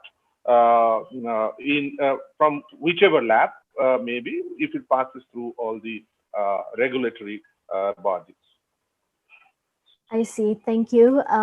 We can only be hopeful that vaccine would be the answer to end this pandemic, and we're hopeful that it can be available soon. Okay. Thank you. Yeah, but there is another thing also. In case of our experiences in various kinds of vaccines, the most successful being the polio vaccine. What we had been observing that many times, even if the vaccine which had been administered, the vaccine could have its own life. So it may be possible that the only after the administration of the vaccine and observation of its function, maybe it needs to be administered again and again after 6 months or 1 year, depending on the fidelity and depending on its functionality, for especially SARS-CoV-2 is concerned. I see. Thank you for your insight. And what are the challenges and the opportunities for the biotechnology research during this pandemic? Maybe our fellow research community wants to know. Oh, it's a lot of challenges since the first case of coronavirus detected and the death in Wuhan, and also then there are a lot of theories that are coming out about the virus originating from Wuhan or in the lab or zoonotic transmission, or and especially what the coronavirus has taught us, the labs are very well equipped. The work on SARS is being done for last 2 decades or more. So you may not say that it's not done on SARS-CoV-2 so much, but SARS-CoV-2 is within the family of SARS. So many of the features in the virus or viral genome are quite similar. So the researchers are well aware of it. And but then the question is why it is difficult to handle such kind of pandemic or such kind of pandemic if it happens in the near future. How do we handle such kind of thing? It's really a good lesson for the people that with the I've been listening about the climate change, the conference, how climate change is related to the to such pandemics. Yes, certainly, if we don't have the direct evidence, we have lots of indirect evidences by which all the activities of which affects the climate has resulted in the mixing of all those species of animals or all the species of animals with each other, which allows the transmission into unnatural hosts rather than which was earlier being thought. So that really creates a problem that in future, any kind of pandemic which happens, how to identify the nature of transmission and the path of transmission, and the pandemic could be how worse, and so that at a very brief period we can understand its biology and the proteins which are associated with it and transmission which is associated with it, so that we'll be able to tackle. And the call of the hour as of now is that we should be very, very climate friendly, as we see even after 100 years, even in 2020, where AI, artificial intelligence, is controlling numerous things and have got a lot of predictions to have far-fetched effect on the humankind or the lifestyle. We are still not able to tackle SARS-CoV-2, and for last 6 months we have isolated ourselves in different cities and countries. So the challenges for the biotechnologists or biologists are immense, and the take-home is that the take-home message from this pandemic is that how climate friendly we could be, that we do not allow the earth to warm beyond 1.5 degrees. In last 200 years, it is 1 degree rise, and in 1.5 degree rise, what indirect effects are being posed, which is resulting in pandemic or which is going to result in couple of new pandemics in future. So this is the take-home message, that we need to be climate friendly. And certainly many of the countries, excluding some of the Southeast Asian countries where it is quite prevalent to avoid the flu or any kind of virus, wearing the mask, social distancing are some of the cultures which have been now imbibed forcibly to the people to get rid of the such kind of pandemic in the absence of vaccine. Thank you so much for your insight. I want to move on to the next speaker, Thank you. Thank you, Professor Panda. Next one, Dr. Amy Latifah, the only lady amongst the speakers. Talk about gender balance, huh? In your opinion, how does the local or national policy regarding the COVID-19 situation affect the climate change mitigation or adaptation efforts? Okay, thank you, Tasha, for your question. Government around the world are currently taking measures such as declaring a state of emergencies and social distancing to slow down the spread of the COVID-19 and avoid the overwhelming healthcare system.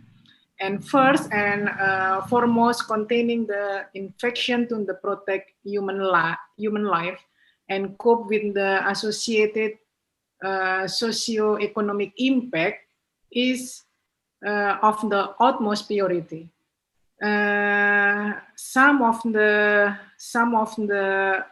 mitigation or adaptation effort that government taken is management of medical waste, and also managing the adverse impact of air pollution, and also uptaken of the sustainable work style and lifestyle, I think.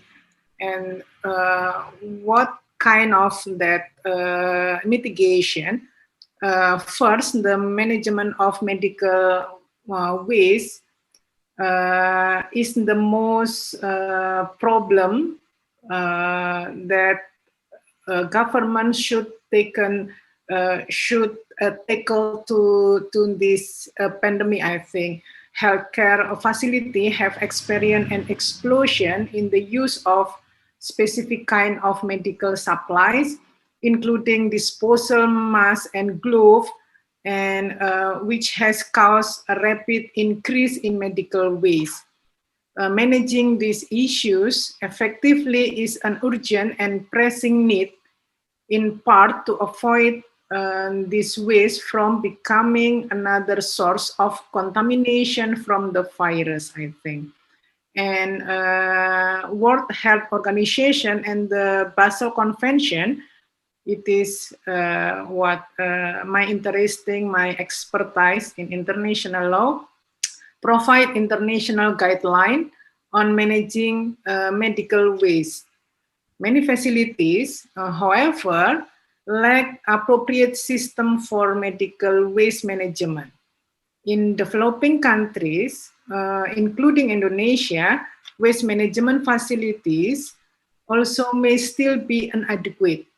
In such cases, medical waste could be hazard mixed with the household waste. Inappropriate discarded medical supplies may contain recycled waste stream, posing health risks to waste management workers and adding difficulties to pre-existing waste segregation and treatment system such as composting. And the second mitigation is the managing the adverse impact of the air pollution. Because air pollution is responsible for 7 million premature deaths annually. In location with the high level of air pollution, the proportion of the residents suffering from the respiration illness is high.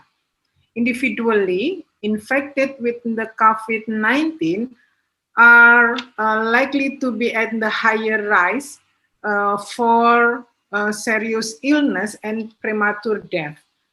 As demonstrated by early studies of the countries like United States and also Italia, where mortality and morbidity and air pollution were particularly high, I think. And air quality in the numerous developing countries is also among the worst in the world. And the high mortality rate due to this interrelated risk may climb quickly in the such region.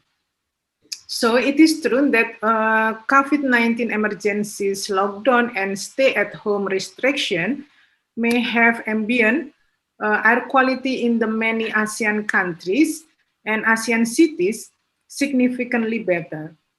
Therefore, it is important to identify the sustainability solution that prevent pollution level from rebounding or reaching a higher level after the crisis subsides, I think.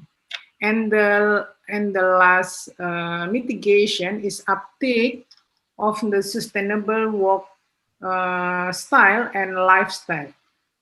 It is because the emergencies of declaration in March or April, most of the countries around the world have promoted remote work as means to reduce close social contact by 80%.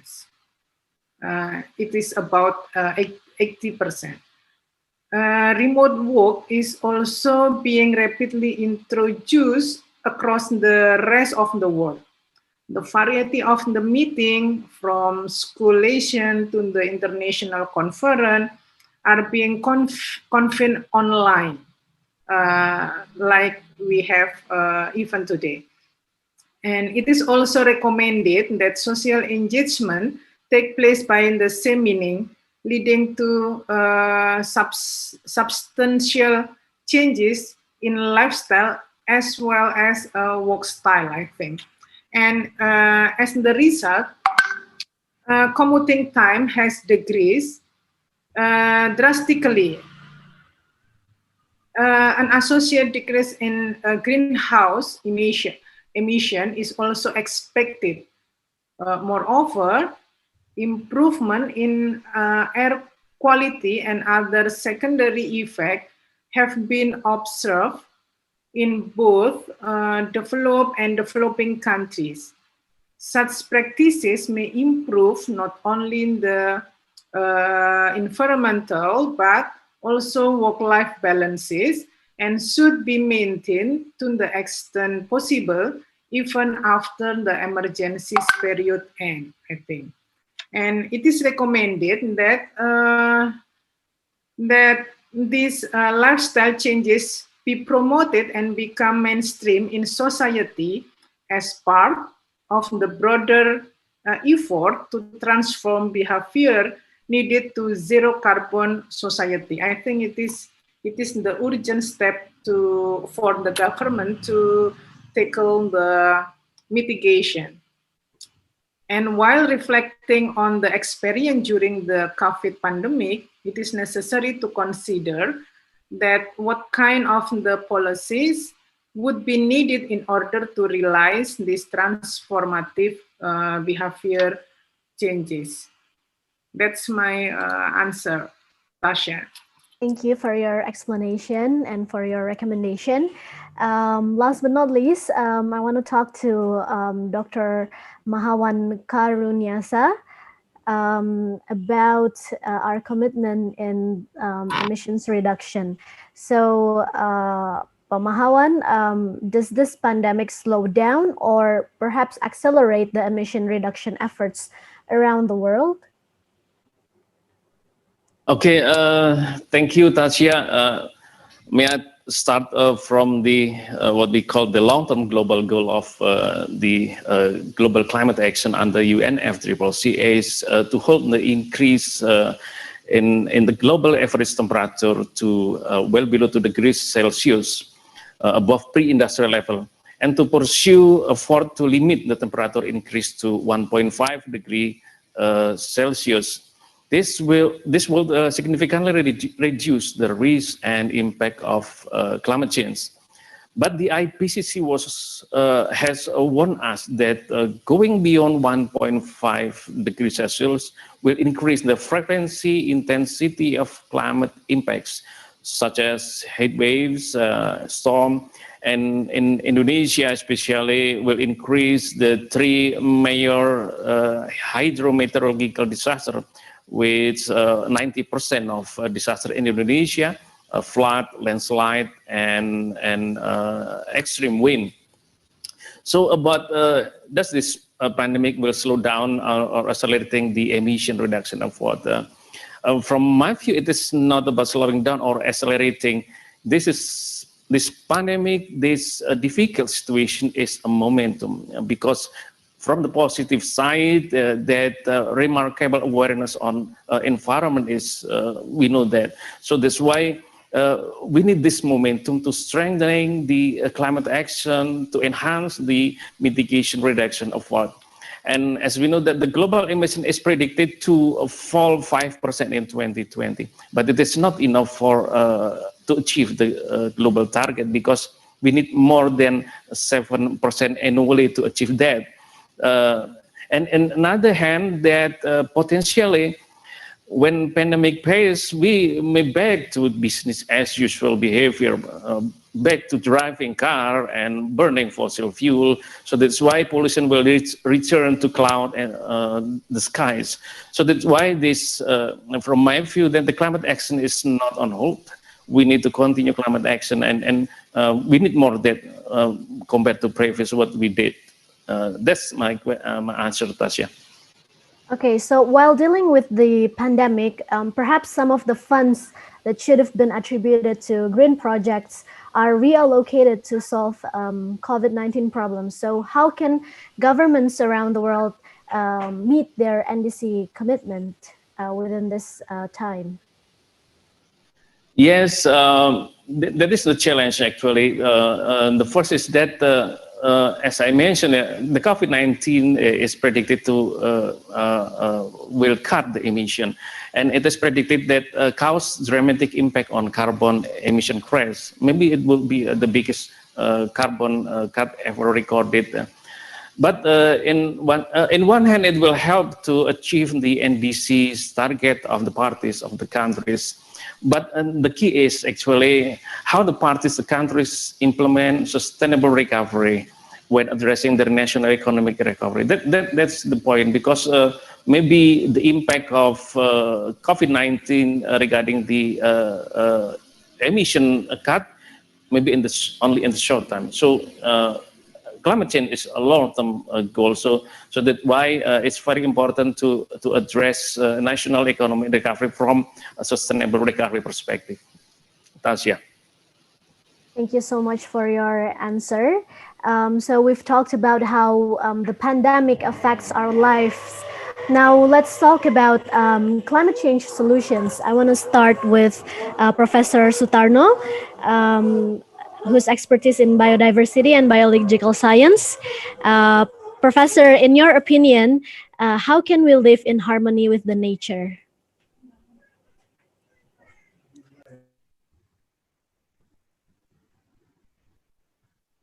Can you please unmute yourself first, Bapak? Yeah. Okay then. Yeah, sure. However, it is not, I mean, a lot of effort should be done. The most important thing is we should think about climate change and biodiversity crisis. That is the most important thing. Reducing air pollution and decreasing the GHG emission, greenhouse gases is always happen because the human activities is always happen. Whenever people is doing activities, is so many the gases that being produced by the transportation, etc., etc. So that is we should reduce in planet in this manner that being measured, so that can be controlled, because it is actually very dangerous. And also to take the climate action to prevent the next pandemic. It is also not quite easy, but it can be learned, might be doing research and many steps, like might be how to make the relation between animals, between wildlife, between human being, between environment can be in all good things and in friendly manner, so that able to prevent the future outbreak again. And also, what happened right now is about controlling wildlife trade. It's always happen, even it is might be not illegal, but it's always happen and happen and happen again. And it is also the way in the transmission of infection of such disease like this COVID is taken place. And possibly also the in the relation with public health and science. It is always being spot, like research, respond to the outbreaks also should be done carefully, and to make this happen, to make the things pandemic doesn't happen again in the future. I hope like that, Tasha. Thank you. Thank you, Professor Sutarno. Next, I want to talk to Dr. Tanaka about the food security. So in terms of food security, what are the lessons that we can learn from this pandemic? They can also be applied to solve the climate change issues in the agriculture industry. I think this is very tough questions for me because actually there is no direct relationships between pandemic issues and the global warming in the food crisis. But what I can say that the mechanisms or the cause is may be quite different for each other, but climate change sometimes negatively affect the food productions. So it also affecting the relationships between food demands and supply as well. So yes, so pandemic may be a good opportunities for us to rethink this principle. But most of the people living in this world forget the, how should I say, how much food should be consumed or how much food should be provided, produced by farmers. So maybe we might have to think the better distribution of the food and the productions technologies, considering not only in each countries, but also for the surrounding countries as well. So it's very difficult to answer this question. That's my answer. Thank you for your insight. Next, I want to ask Professor Panda. So there's a saying that biotechnology is the era of climate change because with biotechnology, the scientists could predict the future change and minimize the impact. So what are the recent breakthroughs in biotechnology to solve climate challenge? Can you share to us, please? Sorry, can you unmute your mic? Right. So thank you very much for the question. I mean, how to have the climate change solutions with the biotechnology developments.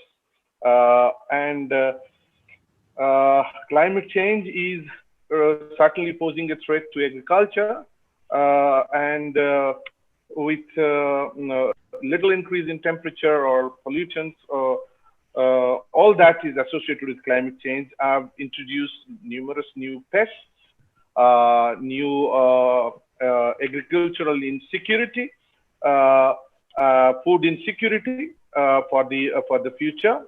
So one of the advantages would be to have more energy efficient agriculture and to have less greenhouse emissions. If we could use less meat to look for the carbon sequestration in a more proper way, look for a scenario of zero carbon footprints, which is almost impossible in most of the developed nations, and also look for genome edited crops, or what previously we've been listening about the transgenic crops, which is one of my area of research. So through proper handling of the genomic resources and understanding of the genomic resources, and then subsequently editing the genome using the CRISPR-Cas9 or CPF1 pathways, if we could develop those climate resilient crops, which is the need of the hour, which is being done in our lab or in many other labs in the globe. So allowing those crops in near future to be commercialized or to be adopted by the farmers would be one of these solutions. Well, I won't go into the details of the pros and cons of the transgenic, for which most of the transgenic food had not been, food crops have not been that successful, including the golden rice, excluding some of the crops like BT brinjal, which is a successful one, or BT corn per se in US, or GM cotton in India. So the need of the hour is to go with the technology which gives us an upper age to meet the challenges in future which climate change is going to pose. So adaptation for those developed technologies which would ensure food security and which could also balance the environmental threats which are coming out of the climate change would be the call of the hour. Thank you for your answer. Next, I want to ask Dr. McGregor, what are the impacts of the climate change towards tourism, and what are the key policies that regional leaders should implement to support sustainable tourism? Well, certainly the impacts have been pretty significant. Rising sea levels, hurricanes are wiping out a lot of our infrastructure. There's a good example in the Caribbean where one of the major resorts is going, a resort chain went up for sale, and they're having a very difficult time selling it because rising sea levels are wiping out a lot of the beach areas. So it's very definitely been significantly impacted, and yet, quite frankly, as an industry, we're not that aware of what needs to be done, and we're certainly not aware of the adaptation methodologies that could be used. Now, again, as I mentioned previously, I think coming out of the pandemic with a much higher level of sensitivity towards the environment, we could very easily be positioning destinations as low carbon tourism destinations, looking at those type of activities that don't require as much energy, like sea kayaking or cycling, and these are big businesses already, but perhaps more of a focus on those that have a much smaller carbon footprint. Bird watching has now become one of the larger segments, and actually the second largest tourism segment in the world pre-pandemic was health and wellness.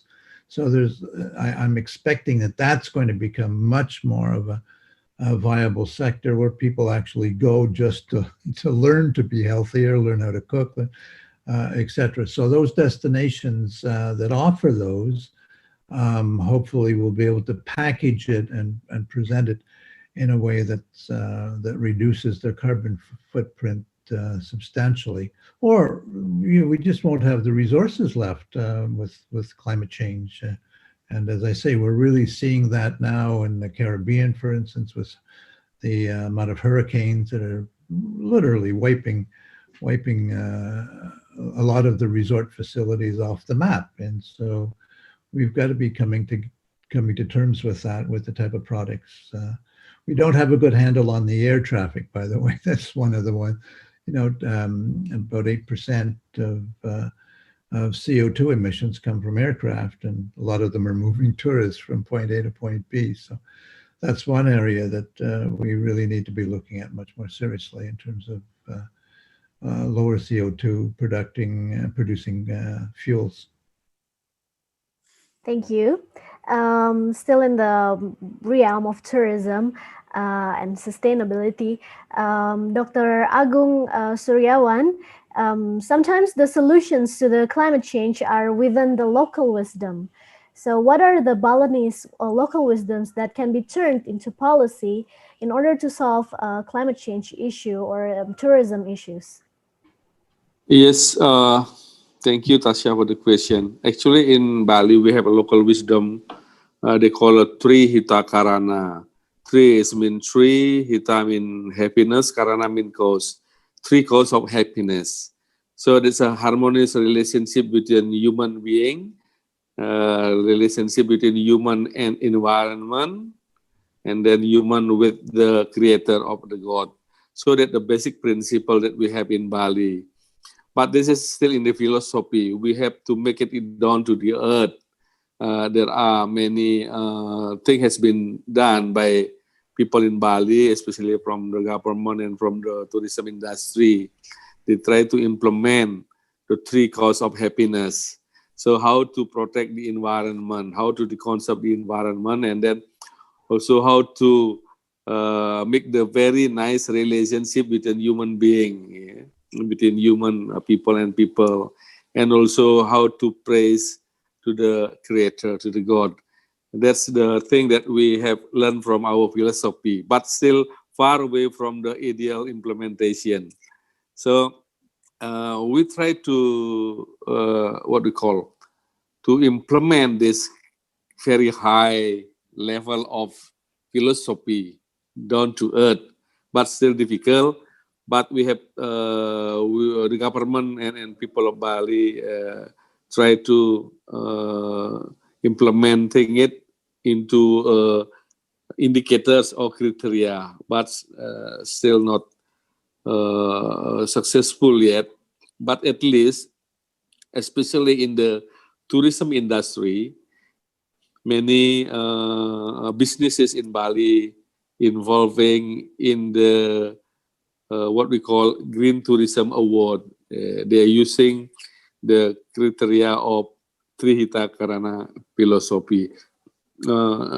We try to reduce the impact of human activity to the environment. And at the same time, we try to improve the quality of the environment through reforestation, replanting, and so on. And also clean up, beach clean up regularly, and so on. And also we work with the industry, especially try to conserve our what we call resources, natural resources. But we haven't got experience with this kind of COVID pandemic yet. So that's a new one. So we are thinking how we can use our traditional philosophy at the same time also to combat the COVID-19 pandemic. But we're still thinking and learning about this one because a little bit more difficult to talk with the virus. You can't see it. And also it's very difficult to spread out among people. That's the traditional philosophy. But in terms of the what we call the clean up of the beaches, we have done regularly, and also doing tree planting or mangrove planting, we have done regularly related to the National Day or International Day, like in the World Environmental Day, we usually use word beach clean up and also planting mangrove and planting trees in the forest, something like that. Thank you for your answer. What a wonderful local wisdom to be applied to everyday's lives. Next, I want to talk to Dr. Emmy. One of the major contributors of the climate change is the emissions from burning fossil fuel. How can we create a transition from fossil fuel to clean energy? And is there any policy or law that should be enforced to accelerate this transition in Indonesia? Okay, Tasha, thank you for your question. I identified that at least there are 4 steps for transformation from fossil to the clean energy. First, eliminate fossil fuel subsidies and put a price on carbon. And the second, step up the investment in energy efficiency. And 3, create the condition of the passing out coal. And the last is improving access to electricity and clean cooking. For the first, eliminate fossil fuel subsidies and put the price on carbon, because evidence of the 70 national and subnational economies that have put a price on the carbon are about show it does not slow economic growth, but provide a clear and steady signal for business, industry, and consumer to shift course. Even where carbon pricing is not yet in place, business and development finance institution can implement shadow carbon price to steer investment away from the increasingly risk fossil fuel option. This measure will help refine the value proposition of renewable and energy efficiency and level of playing field for investment. And the second step is investment in energy efficiency, because innovative financing for improvement energy efficiency in building is already powering economic growth. But we need to step up and expand the scope of the policies to get investment to flow. Setting standard for building and appliance efficiency, better public procurement, combined with innovative financing and leveraging public-private partnership, have demonstrated results across the world. And the third step, create the condition for passing out the coal, because diversifying economic, particular that are fossil fuel rich, is not easy. Even business that stand to gain from the phase out of the coal will benefit from the government-led initiative designed to deliver a just equal transition. And disclosure policies to reveal climate-related financial risk can also help save private investment, I think. And the finally step is improving access to electricity and clean cooking, because policy reform can incentively private finance and investment. There is also opportunity to better target and blend public finance to scale investment and attract to private sector to the next frontier of energy access technology. And renewable mini-grid and clean cooking, it is also notable. And development financial can support the diverse range of renewable, including off-grid and mini-grid option, and can scale up the intention in a clean cooking, I think. It is my answer, Tasha. Thank you. Thank you for your answer. Next, I want to ask Dr. Mahawan Karuniasa. So it's been 4 years since the Paris Agreement was signed. Is there any progress or milestones which you like to highlight? Yeah, thank you, Tasya. Until 2018, the global emission is still rising and is about 55.3 gigaton in 2018. And based on the United Nations Environment Program emission gap report inform us that if all unconditional national determined contribution under the Paris Agreement are fully implemented, we are still on course for 3.2 degrees Celsius temperature rise. It means that above 2 degrees Celsius. And in general, that the full implementation of NDC under the Paris Agreement will result emission in by 2030 is about 53 until 56 gigaton. And as we know that to hold the increase of the global average temperature to well below 1.5 degrees Celsius, the global emission should not exceed 25 gigaton. So we need more ambition for global climate action, Tasya. So considering this progress, are you optimistic that the world can achieve the Paris Agreement goal based on your personal opinion? And what are the key efforts to achieving this goal? Yes, we should be optimistic because we have no option. There is no normal on climate change. There is no new normal on climate crisis. We have to achieve Paris Agreement target, and even we need more ambition to achieve global target to well below 1.5 degrees Celsius.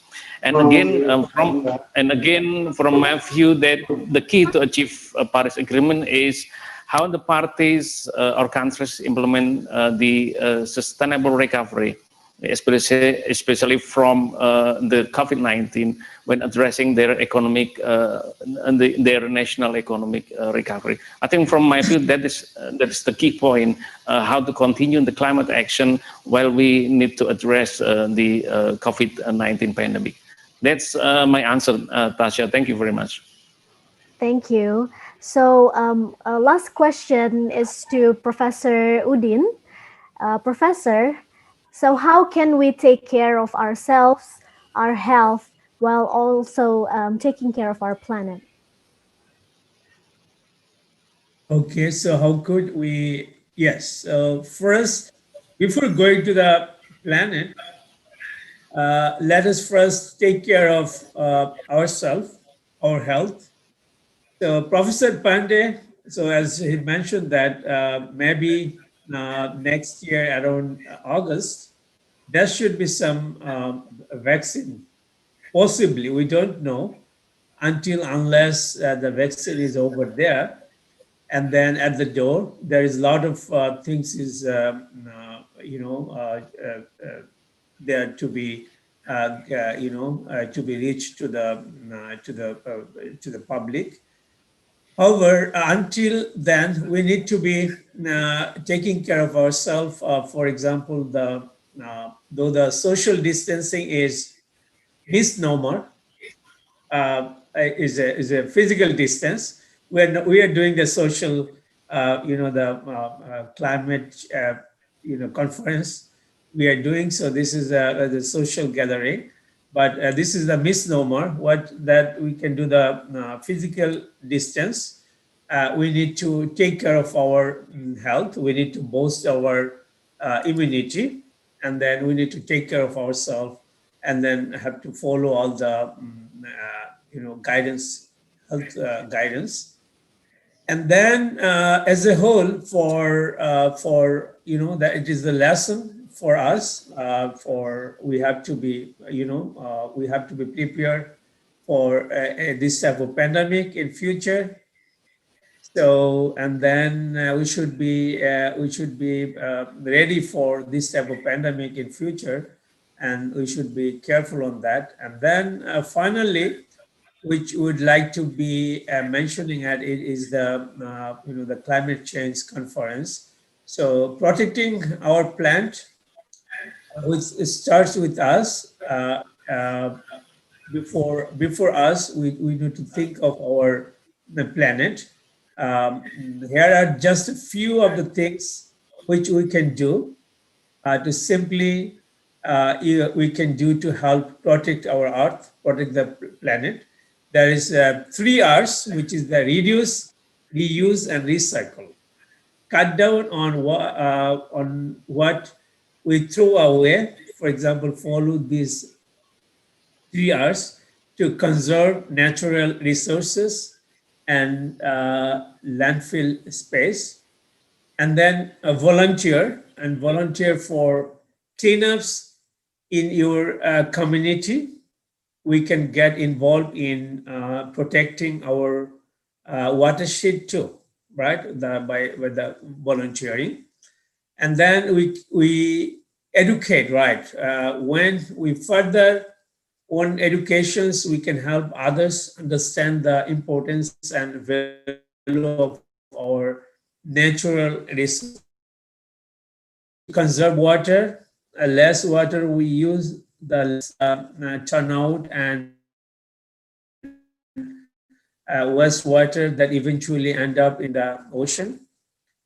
And then choose the sustainable, learn how to make smart seafood choices, and then shop wisely, buy less plastic and bring a reusable shopping bag.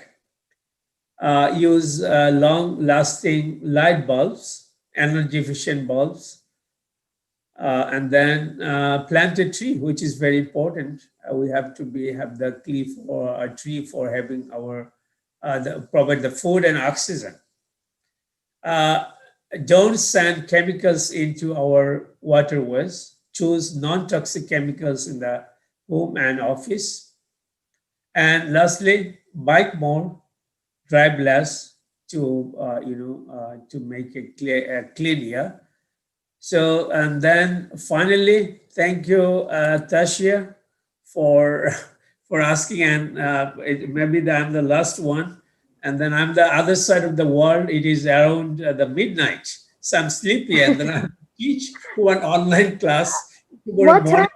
What time is it there?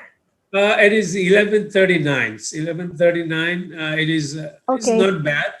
It's fine. Thank you so much for your time to participate in this event, And then even though. thank you for having me, and thank you for having everybody, and thank for the organizer for inviting me. And then it is my good experience to learn from the other expert in the different field. So thank you very much for inviting me, and thank you, Tasia, for your patient questions for everybody. And it Thank seems you. that you are a good advocate for the climate change. Thank you. Thank you. Thank you so much for your time. Considering it's already late, but you still managed to participate in this event. So thank you so much for your time. Can we get a virtual applause for the speakers, please, everyone? Thank you so much to all the speakers. Since we don't have much time left, I want to give an opportunity to one lucky participant to ask question directly to the speakers. Maybe the committee has picked one person to give out their question. So only one participant, okay? Because we have time shortage right now.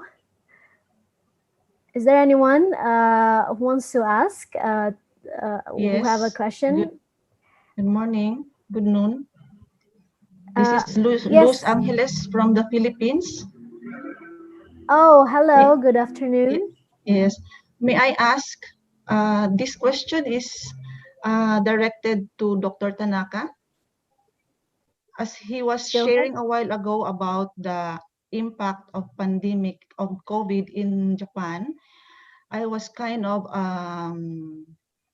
wondering how the government or the private sector in Japan was able to address the problem on food supply during the early part of the pandemic, and how the government has successfully addressed these concerns, and maybe some reflections on how they did their actions to address this concern. Thank you. Okay, thank you for your question. Please take it away, Dr. Tanaka.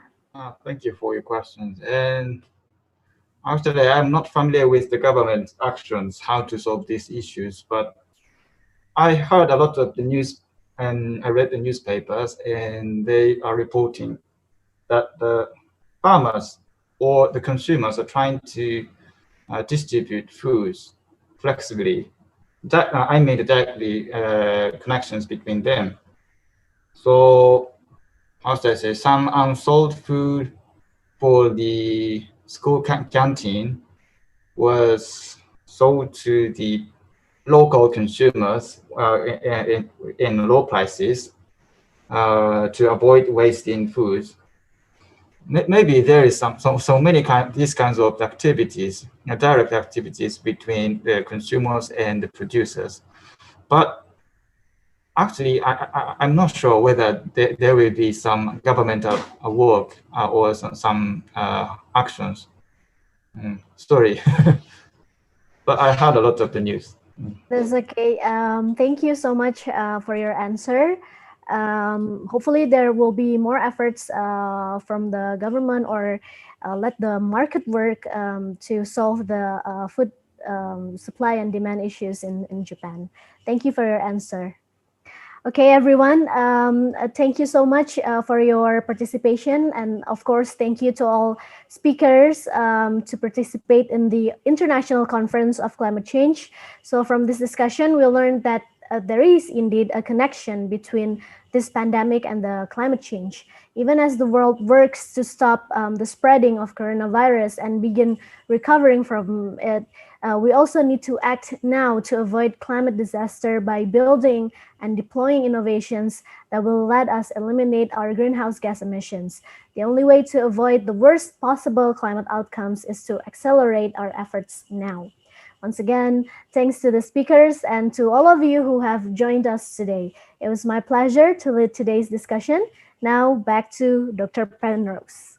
Thank you, Telsa, for leading our wonderful talk show, and thank you for the speakers. It's very informative and then it's very educative that we learn so much about the pandemic and also climate change.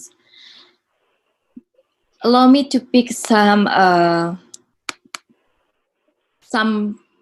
lessons from these discussions. That I agree with the Dr. Agung that from the pandemic demonstrate to us the value of freedom. The freedom to move, to be with those we love, to live in dignity and security for ourselves and for those around us, and from our loved ones to the refugee. And then I agree with Dr. Nasaruddin that we have everything that happens in the world. It shows us the importance of recognizing the true purposes of all our businesses and economics, our political parties and government, our local civic associations and our international organizations, our conventions and ideologies, and all our other systems, namely to serve human needs and purposes.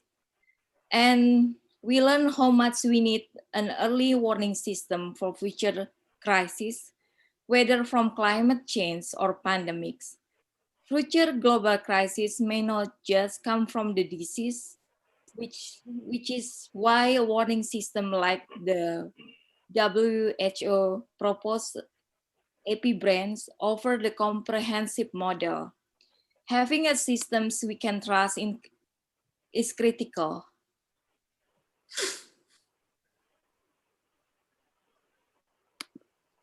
Excellencies,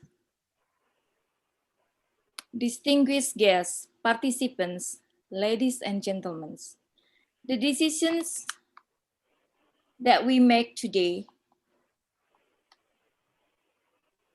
will ultimately define whether we choose a path of hope or a path of surrender or a path of denial. Remember, we made a commitment to the people of the world to the Paris Agreement. It was a solemn promise. Let us open our ears to the multitudes who are demanding change. Let us open our eyes to conquer threat facing us all. Let us open our minds to the new science. There's no time and no reason to delay. We have the tools, we have the science, we have the resources. Let us show we also have the political will that people demand from us. To do anything less will be a betrayal for our entire human family and all the generations to come. Let's start right now. Please let our next generation enjoy the beauty of our mother nature like us today. Thank you again for your valuable time to join our conference and see you next year. And without further ado, now please help me welcome the most important individual why we can be together here. The chairman of the conference, Dr. Komaria, to close the conference.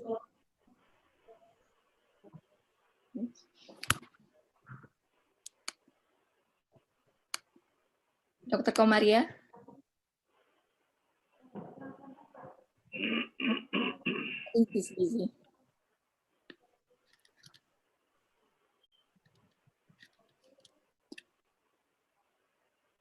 Okay, everyone, thank you very much. for these great opportunities. I would like to acknowledge, to express my highest appreciation to the Master of Ceremony, Dr. Penrose and Tasha. You are very great.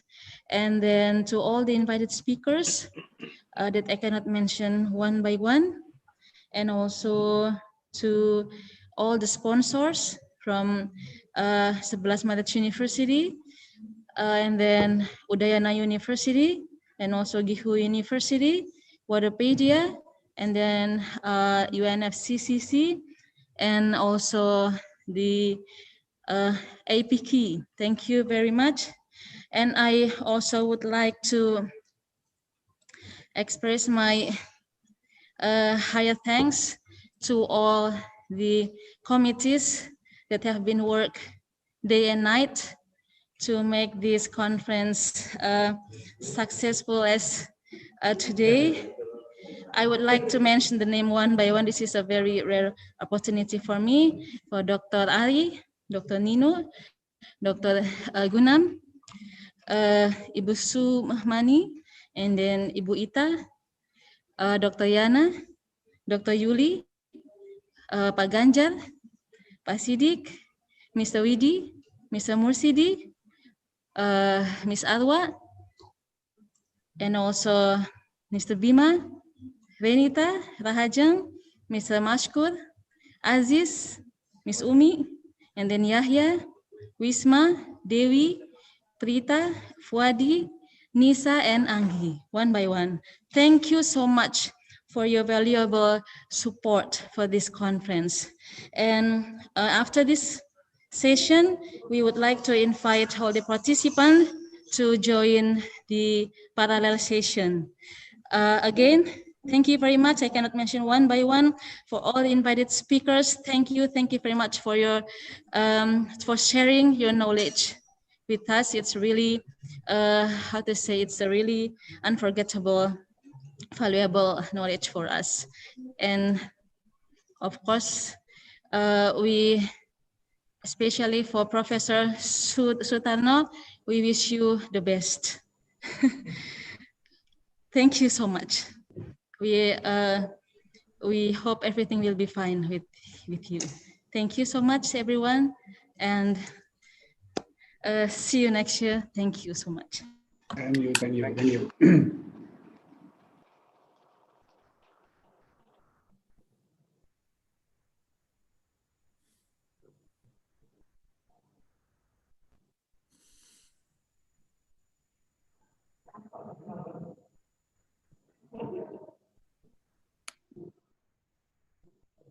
Dr. Kamaria, are you still there?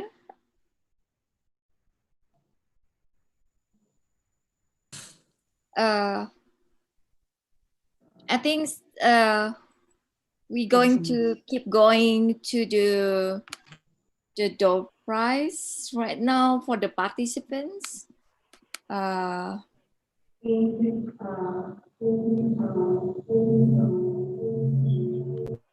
Dr. Kamaria, are you still there? Okay. Okay, yes. So Dr. Penrose, maybe you can guide this door prize. You can read the question, please. All right. Just give me one moment. I have a little bit technical problems, maybe it's just because I opened so much screens right now.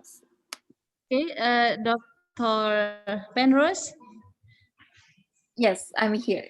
Give me a few minutes. So maybe you can guide this door prize. You can ask the participant, please. Yes. Because now we have two rooms, the VIP and the participant room. So you can ask one by one. One for the first question. We will select the participant who raised the hands. Okay. Yes. So please be slowly. Okay. All right. I try.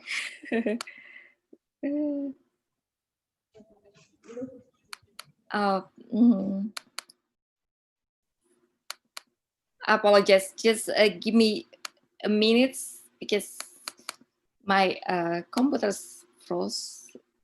Like,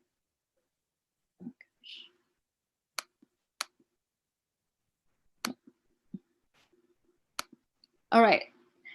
The very first questions, which is it has a door price in Indonesian rupiah 350,000 or $35. That we can for Indonesian participants, we will transfer through GoPay or OVO or Link Aja or Shopee Pay. And for the overseas participants, we can use the transfer through Google Play voucher. So the first questions, when was the first ICCC was held?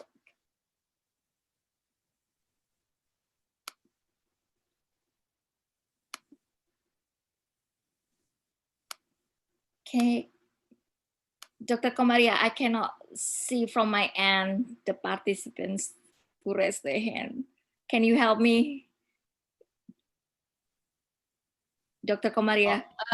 Okay, Yeah, so I cannot Dr. Penrose, wait, we are still looking in the list who is raising the hand now. Okay, Please. yeah, I cannot see on my end. I'm sorry. Yes. So small. Yes, that's okay. On the screen. So, okay, so okay, now so he will answer the question.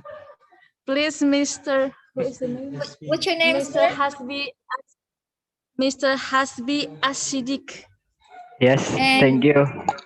The first was ICC held in 2016. Yeah, right. Yeah, congratulations. Yay! Congratulations. Thank you. Congratulations. So Thank you. we will contact you after.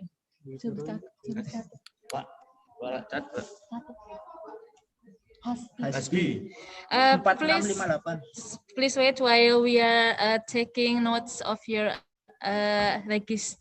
registration number on 2016. Okay. Udah.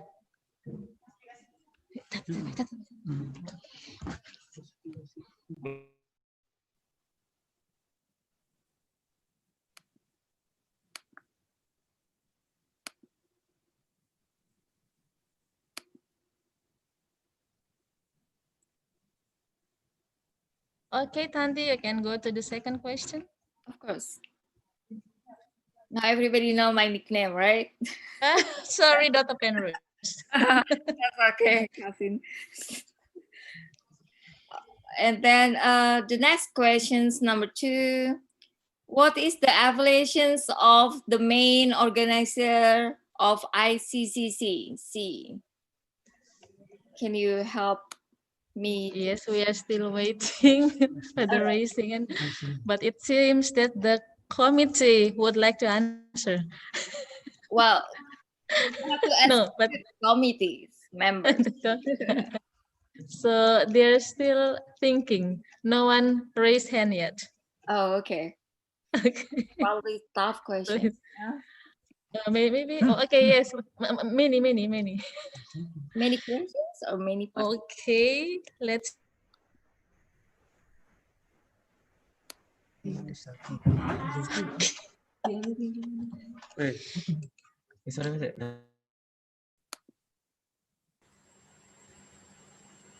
Yes, hello. Yes, Miss, go ahead.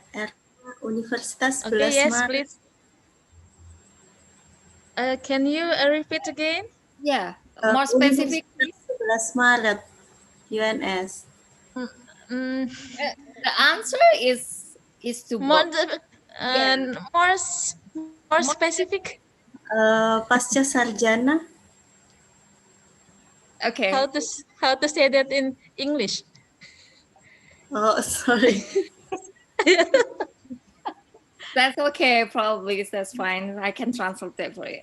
He said that the graduate school of 11 Maret University, Indonesia. Thank you. Congratulations.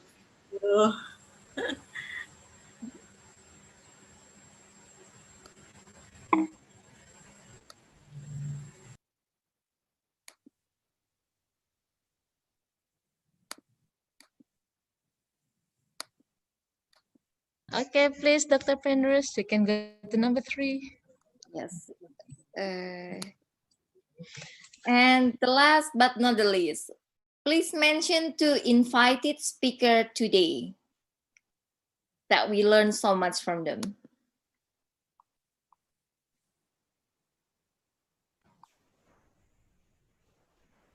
It should be easy, right? If you pay attention, so you know the name. Who? Already okay? Masaki. Okay. Udah. Okay. So he's about to answer. Yes. Please wait. Who?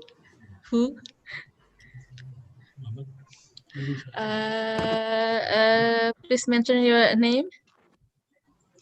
Mana kau nggak muncul? I cannot see the video. Please activate your video, sir. Please introduce yourself, sir. Yes, my name is Zaki. The And invited what- speaker for the first, Professor Sukarno, and then the second, Dr. Tanaka Takashi. All right. Yes, right. Thank you. Congratulations. Thank you. Thank you. I think that's all that we finished all the prize that we want to give, and then we already get one questions from the participants. So basically we come to the ends of our conference, and then I would like to thank you everyone that joined this conference, that we learned so much about the climate change. Then we expect that we can change the mindset about climate change is really needs to be anticipating soon, not tomorrow, but today. Thank you again for your valuable times, for joining us, and then see you next year. Thank you. Thank you very much, Dr. Penrose, and thank you very much, everyone. God bless you. Thank you so much. Thank you. Have a good night. Thank you. Bye-bye. Bye. Started in Wuhan, China, 2020 is marked with the COVID-19 pandemic outbreak all over the world. Of course, we can't forget, when the coronavirus started to spread out and infected a few people in a country, the people were panicked. Many governments were unprepared. Hospital capacity was insufficient, many doctors and nurses passed away because infected by the virus. The economic situation goes to a crisis.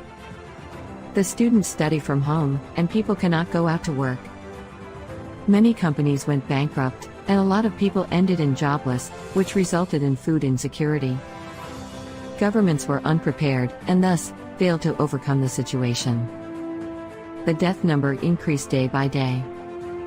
The governments were hardly telling people to change their everyday habits. Do we realize it? Climate change resulted in the increasing events of natural disasters, flood, drought, landslides, hurricane, cyclones, and forest fires. Also, the coronavirus spread is promoted by the changing climate. Climate change also causes a sudden, an emergency situation, just like the COVID-19 outbreak. However, in most cases, the governments are not always well prepared to face the hazard, and many times lack medical facilities and educational infrastructure. This also results in financial and food security of every individual. The climate change disaster has been going on already for years, while the new coronavirus just emerged in recent months. However, both need serious preparation. The two emergencies are in fact quite similar. Both have their roots in the world's current economic model. the pursuit of infinite growth, at the expense of the environment on which our survival depends, and hence, both are deadly and disruptive. In fact, some may argue that the pandemic is part of climate change, and therefore, our response to it should not be limited to containing the spread of the virus. What we thought was normal before the pandemic was already a crisis. So returning to it cannot be an option. If the COVID-19 needs better and improved healthcare facilities and spending, climate change mitigation actions need much more than COVID-19. If the COVID-19 demands more from the government's budget, so does the climate change. If the COVID-19 needs a food security guarantee, governments should focus more on climate impacts on agriculture and food supply. If the COVID-19 needs regulation, much more regulations are required to be mandated over industries and organizations violating rights over climate change actions. If the COVID-19 obliges new habit from the people, the climate change mitigation requires more human habitual change than anything else. Maybe the COVID-19 pandemic can disappear within a year or two. But climate change may last for hundreds, or even thousands of years to come. So, what lessons can we learn from the COVID-19 pandemic happening this year? How do we deal with more pandemics in the future that may come? And how can we handle more hazards that may come along with the long period of climate change phenomenon? The coronavirus outbreak is part of the climate change crisis. Therefore, climate action should be central to our response to the COVID-19 pandemic. Come, join us and discuss it at the 5th International Conference on Climate Change 2020.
It's time to bring education into the fourth industrial revolution.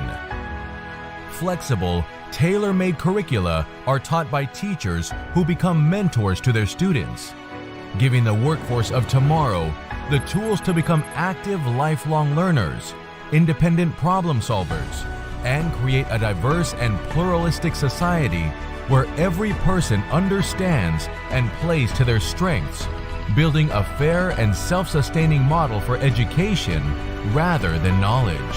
Universitas Sibelis Moret is here to align Education 4.0 with Industry 4.0. Universitas Sibelis Moret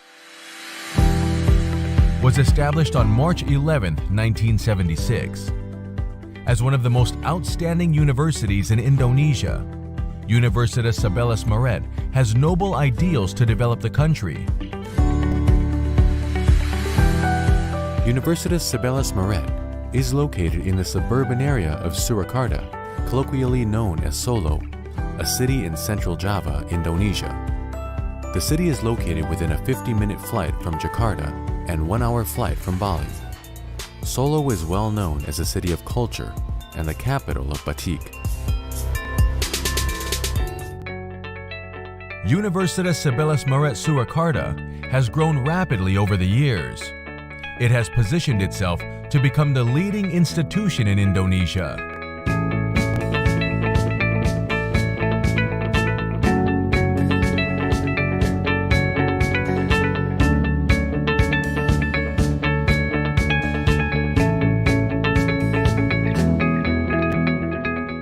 Universitas Sibelis Meret strives to provide high-quality education, develop scientific knowledge and technology products at an international level.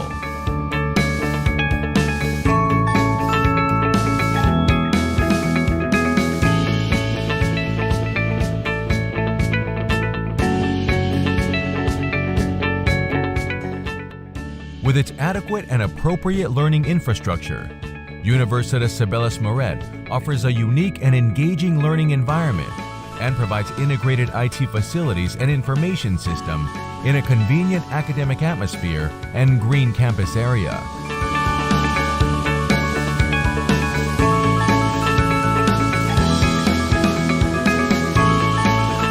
The library features thousands of books and provides access to a wide variety of international journals, which is expected to enhance the learning of the students, faculty, and researchers. In addition to the fundamental concepts and skills required for a successful career, a graduate of the Universitas Sibelis Meret is armed with soft skills by taking part in various student activities on campus and student organizations both at national and international level.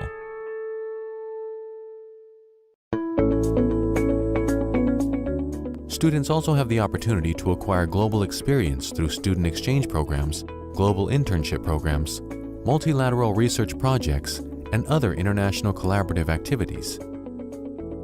Universitas Sibelis Meret encourages all researchers to promote their work through publication in national and international journals, as well as other forms of dissemination, such as presentation at national and international scientific forums.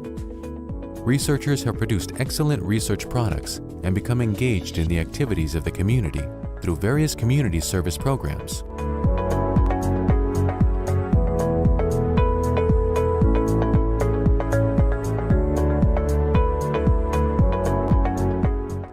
Active partnership and strong collaborations have become inseparable parts of Universitas Sibelis Meret, without which progress in education, research, and community service wouldn't have been achieved.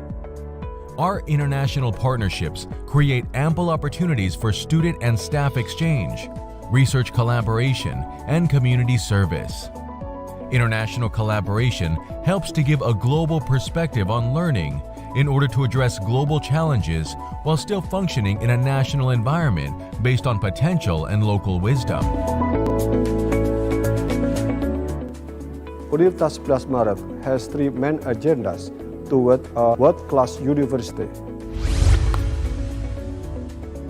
Acceleration in various fields of development is needed by embracing the foundation of UNS, Benteng Pancasila. Therefore, 5 strategic policy pillars were decided.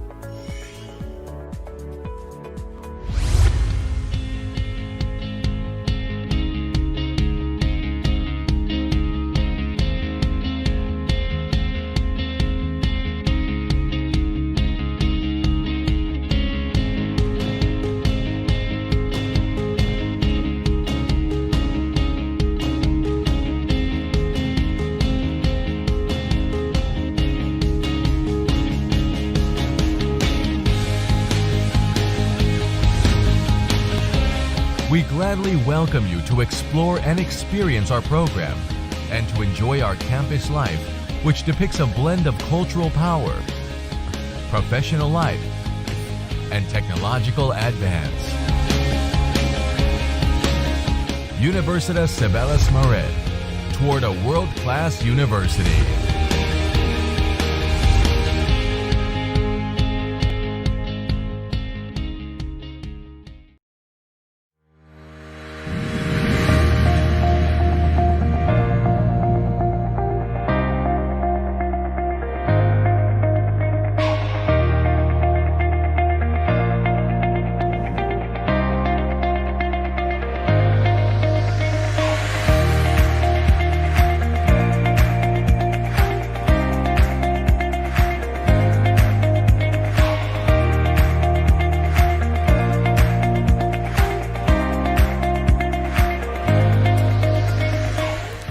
September 1958, as already written on the inscription in Faculty of Literature, Udayana University, UNUD became the first university that was established in Bali. As the time passes, Udayana University always on progress until 2013. Udayana University has owned 13 faculties. The newest one was Faculty of Marine Science and Fisheries. Udayana University has owned its faculties completely and able to accommodate in almost all fields of studies.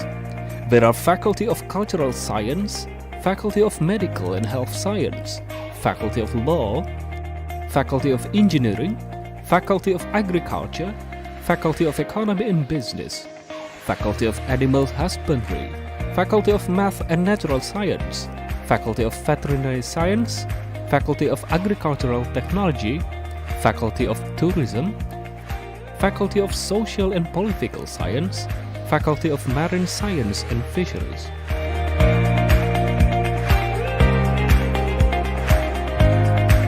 And the International Class Program, who offers lots of opportunities for students from overseas to learn and become the student of Udayana University.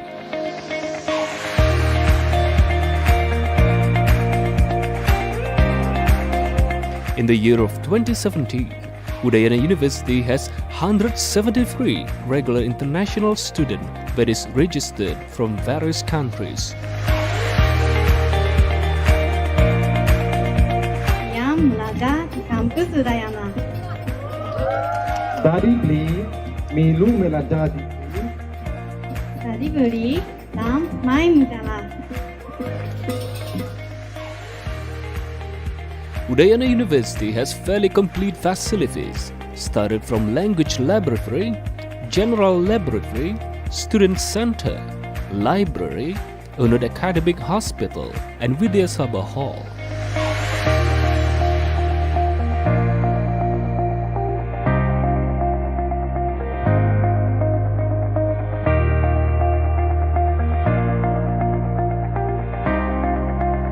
For the research and education partnership programs, Udayana University focus with responsibility in three dharma of university, such as education, research, and social devotion.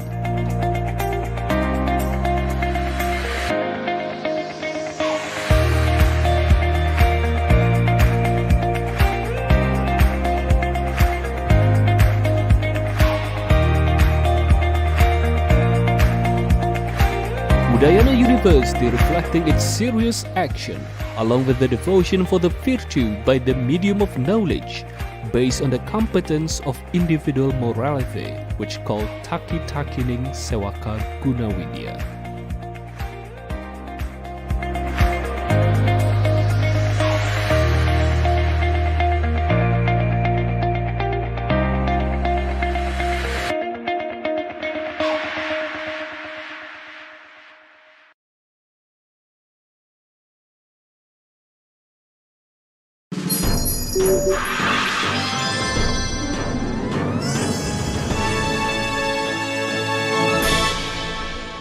Hello, my name is Hisataka Moriwaki, the president of Gifu University.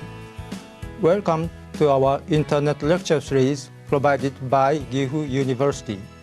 Please learn much and also please enjoy our rich contents. Gifu University is located in the central Japan between Kyoto and Tokyo and has excellent international access. Our university dates back to its foundation on May 31, 1949, and now consists of 5 faculties: Faculty of Education, Faculty of Regional Studies, Faculty of Applied Biological Sciences, or former Faculty of Agriculture, Faculty of Engineering, and School of Medicine. All faculties have graduate schools for master's degree, and 2 faculties of medicine and engineering also have doctoral degree program. In addition, we have 3 United Graduate Schools for doctoral degree courses cooperated with other universities. They are United Graduate School of Agricultural Sciences with Shizuoka University, a United Graduate School of Veterinary Sciences with Obihiro University of Agriculture and Veterinary Medicine, Iwate University, and Tokyo University of Agriculture and Technology, and United Graduate School of Drug Discovery and Medicinal Information Sciences with GIF Pharmaceutical University. More than 8,000 students and postgraduate students learn here. As our task, we produce graduates ready to serve the region and also to play active roles throughout the world.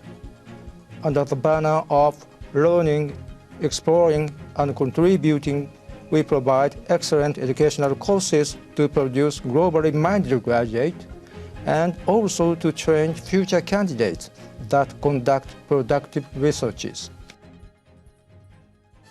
Currently, we have several hundreds of foreign students at our campus and will be soon prepared to open English-only courses to accept more international students.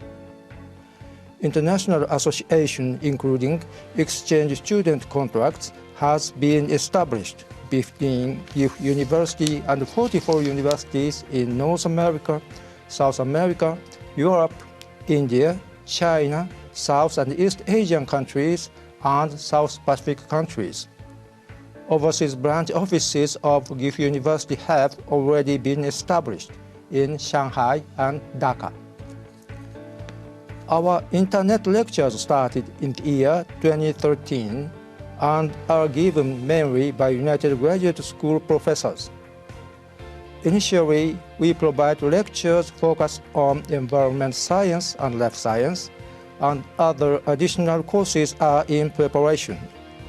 I believe these lectures are quite enjoyable and valuable for students and also for general people all over the world to acquire advanced knowledge and information. GIF University thus strives to be a leading global one of moderate-sized universities. We sincerely open our gates to foreign students willing to communicate with Japanese young people, as well as to other communities in the world for more profound understanding of both local and worldwide science and culture. We look forward to seeing and talking with you actually in GIF or through internet lecture series. Please stay connected on this internet lecture series provided by GIF University. Thank you.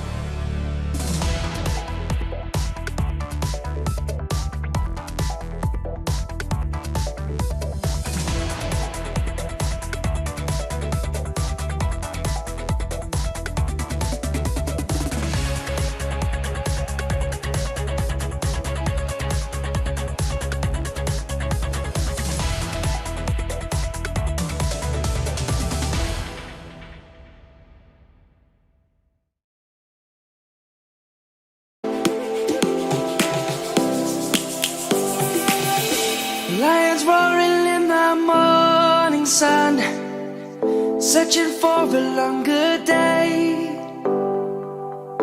People feeling like the light has just come. We must never stop the way. Birds jumping and I hear my name, grasping into a life. Life is happy but it's so insane. We must merely make a start. Savannah, I'm coming home. Savannah, we'll never be alone. Savannah, the beauty of the world. Savannah, let's all take a ride. Savannah.